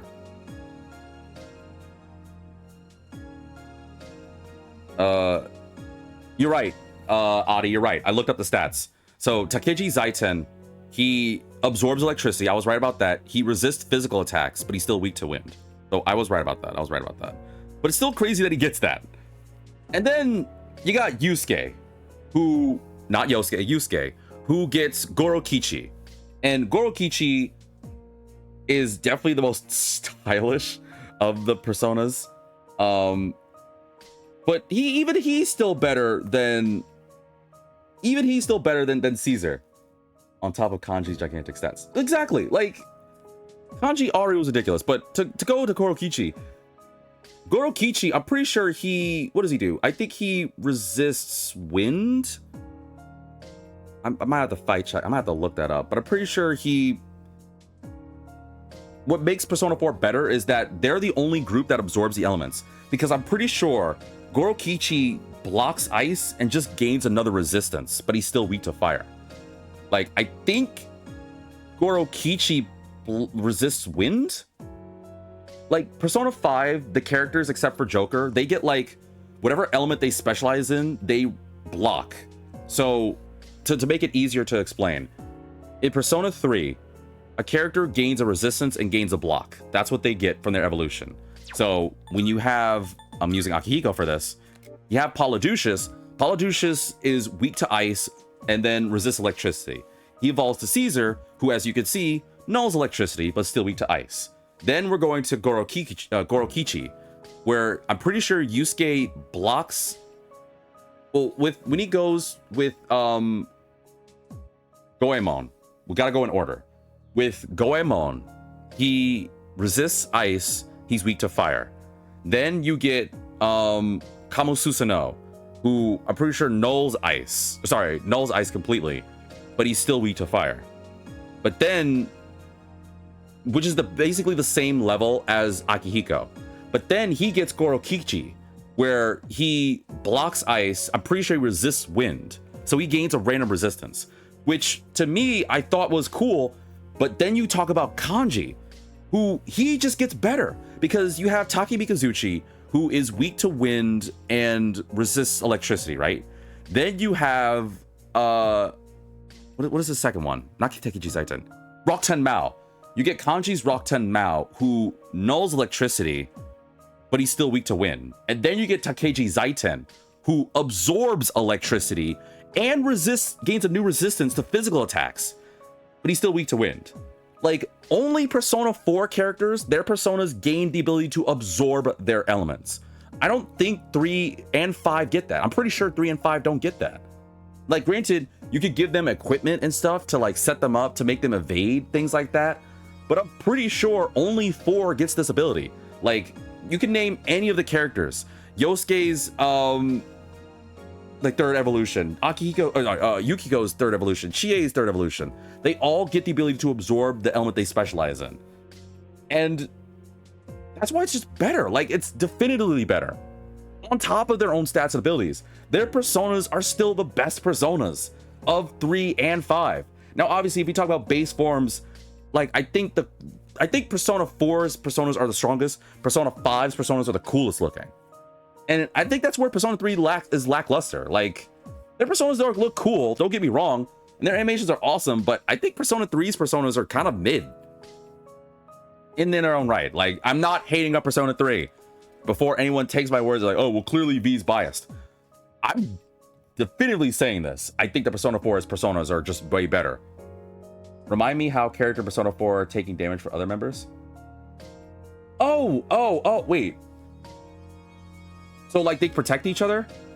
I think only 4 and 5 have that. Where they can protect you, like the main protagonist. Like, 3 doesn't get that, which clearly goes to show your teammates don't give a crap about you. Only 4 and 5 gain the ability where your teammates will, like, throw their lives away to save you. They'll take a hit to protect you. And to go even further on that, to make sense why 4 is way better, is unlike Futaba and Rise, Fuka doesn't get this, which is why I know everyone's like, give me crap. I get people ragging on me because I rag on Fuka, but Fuka doesn't get a protect skill. She gets the ability to like give you buffs and stuff, but guess what? So does Rise and so does Futaba. But at least Futaba and Rise can protect you. And Rise can save you twice. Because Futaba gives you a one-time protect. I think it's called Final Guard, where she protects you from all damage, but only one. She protects the entire team from one fatal attack, which sucks. Because it's like, say you trying to survive and I don't know, Yosuke's about, not Yosuke. Say you're about to survive and then, Akechi's about to die. The minute Akechi's about to die, Futaba's like, no! And then she does the final guard and boom, you're protected. But then you're like, oh, damn, I would have loved to have that final guard for something else. Like, I don't know, yourself. Meanwhile, Rise, don't make your clingy jokes. But not only does Rise do the same thing that Futaba has, technically she did it first, but Rise will go further and save you. Like, if you die, she gives you a second life. And I know, theoretically, you can have it in Persona 3 with Enduring Soul and stuff like that, but Rise does that and no one else does. That just goes to show how much your teammates love you. Get it? Love you? You know what I'm saying? Yeah? No? Okay. But, like, this Rise is just way better at that one, man. And it's just not fair. Like, only Rise gets that. Like, even Futaba doesn't. And that's what I was expecting them to bring that back playing Persona 5. Like, why doesn't Futaba have this? Like, at the very least, like, I get it. Maybe they didn't think of it at the time, or it's kind of fitting the personalities, but only Rise has the power to, like, bring you back and save you. And occasionally heal you. And more often than that. Like, you don't have to wait for a meter. Like, granted, it's still random, but I think personally that Rise occasionally does more buffs and healing more often than, say, Fuka or Futaba. Now, I might be wrong. I can see the argument of Futaba doing it more. So if you want to say Futaba does more, I would agree with you. I think it's honestly a toss-up. I think Rise slightly does more often, but I'm pretty sure Futaba's close. But it's still just ridiculous. Like, the Persona 4 team with their personas are absurd. Like, it's not even a debate. I really honestly think, like, if you put persona-wise, your friends, you're not your protagonists, if you put persona, including personas, the investigation team, the Phantom Thieves, and the the investigation team, Seas, and the Phantom Thieves against each other, I'm pretty sure the investigation team will pull out the win when it comes to their personas. You're talking about their own characters, I think it's going to be Seas, which is why I like the Phantom Thieves, because they're a good mix of both. They have characters that are on peak performance. I think they have credible personas. I personally think that if it comes down to an all-out fight, not including the protagonists, I think the Phantom Thieves would take it, but it depends on if Persona 4 has their, like, it depends on the debate of, it has to be different matches, right? If it's true end-all be-all, I don't really see a way you can stop their personas. Like, their personas are just ridiculous. Like, yeah, you have to have the strongest persona users on this one.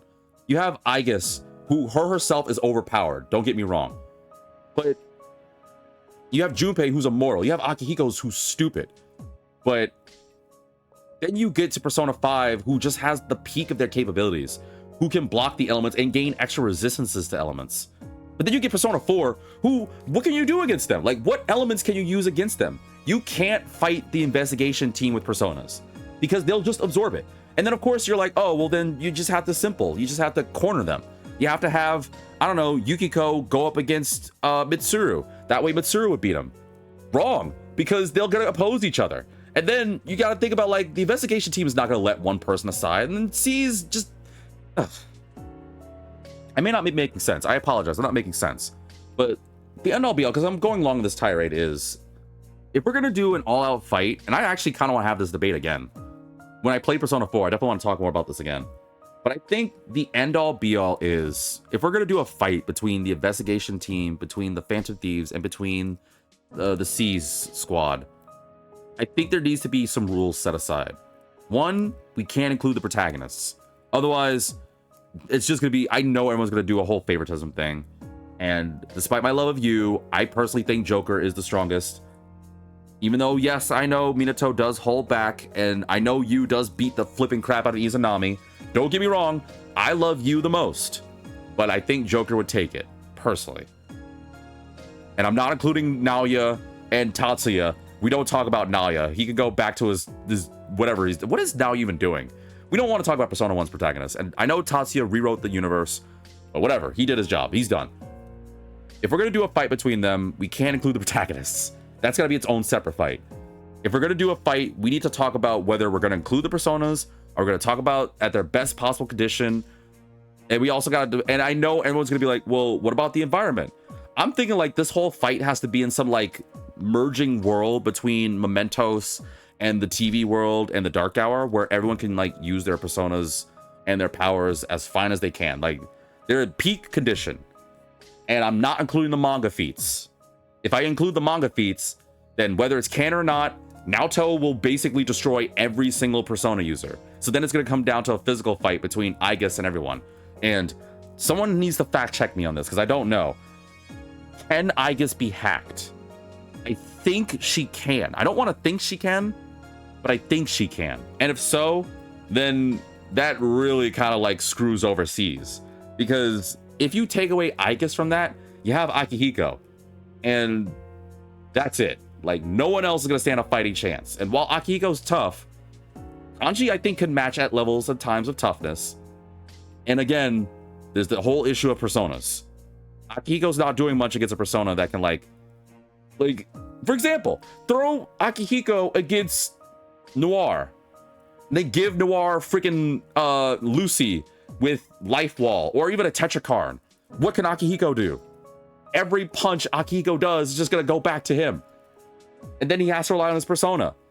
Then you just got this whole different issue of Makarakarn. Like, it's not fair.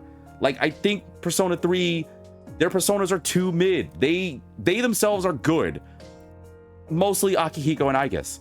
but that's all they got, and that's not right. And again, this is just purely opinion. If I'm wrong or if I'm missing things, then by all means, please tell me. I would love to have a comment. You know what? We don't even have to play Persona during this. I would love to just have like some music in the background and we just talk about it. Like, how would you guys feel if we just had an issue or an episode where we just talk about that? We'll look up like stats and strength. We'll like maybe get an expert or something, because I know there's people out there who know way more about the Persona franchise or even the Megaten franchise as a whole than me, and they could help me out, because there's stuff I know I don't know, and there might be stuff I'm like not right on. Like, for example, I think that Detective Naoto is non-canon, but it might be. It might honestly be canon, and if so, then it's stupid. But I think it'd be cool to get like a professional in here to help me out with this. But nonetheless, I'm way too long in this video. This was not intended. This episode was supposed to be just about like rumors. But thank you all for tuning in for this one. I do not know if we're going to get a Persona 4 remake soon. I hope we do. I really, honest to God, hope we do. And I want to talk more about Persona 4 and 5. But I also realized something else. I don't want my Persona 3 fans to be like, oh, well, V clearly doesn't care about Persona 3. Do not get me wrong. I love Persona 3 as well. I love all of them. Yes, I have my bias on 4. And yes, I think C's, if it comes down to it, they're not going to do too much, with the exception of Akihiko and Aigis. I don't think they can. It depends on the circumstances. But I don't want people to be like, oh, well, clearly you're hating on C's. And I know everyone's also going to be able to, but Minato stopped Nyx. Minato stopped the fall. Yes, that's true. And I know someone out there's gonna be like, oh, if it was for Minato, we never get 4 and 5. Okay, but if you want to be like that, if it was for Tatsuya, we never would have had Minato. So what do you got to say about that? Like, bottom line is, if we're gonna have a debate about this, let it be a good debate. I don't want to have an argument. I want to have a good debate. I want to learn about this. I want to be wrong and be given information why I'm wrong, so that way I'm like, wow, I never thought about that. Or I want to be right and given information why I'm right. I love having good debates. I hate having bad arguments. I'm ranting, I know, but I just want you guys to be in my headspace here. Like I said, I'm done. I messed up. I honestly did when it came to the game, because I didn't save, and now I have to like farm because I need to get way stronger, because Elizabeth's telling me to fight the freaking Reaper, which means this sucks. It sucks a lot, and I need to speed things up. So I don't know. Yeah, on the next episode, we're gonna actually start Ptolemaea like properly this time. I'm not gonna goof up. I guess I have to still stick with this team, right? Because they're the lower levels. I still have to deal with Akihiko, Mitsuru, and Metas. Oh gosh, it's gonna be hard. But let me know what you think about this whole thing. And my end all be all is, I'm also sorry. I don't know what's wrong with me, but lately I've been talking really fast. I've been flubbing up my words, and it sucks. I do not know why. I don't know what's wrong with me. I don't know if I need to slow down. I don't know if I need to take like a cube that will like slow my speech. I don't know. I feel like I don't like how I'm talking lately, because I feel like I'm talking way too fast, and it's causing me to flub up my words way too much. So I apologize. You guys don't need that for the voice you can't forget. You want to hear the voice you can't forget, to speak calmly and eloquently and, I don't know, rant about Persona and stuff like that. I don't know. But yeah, I need to watch my words. But like I said, on the next episode, we're going to go through Ptolemaea, and this time I'm going to be a lot more proper. I'm going to be full focused on Persona 3 this time. I'm not going to be distracted by any rumors. Then again, we do have the Summer Games Fest, so hopefully there'll be more games to talk about. Also, there's still the other state of play things. I want to talk about more about the games that's announced, but I don't know if it's going to be during Persona or not. But I don't know. We'll talk about that next time. So thank you all for tuning in. And as always, I'll see you in the next episode.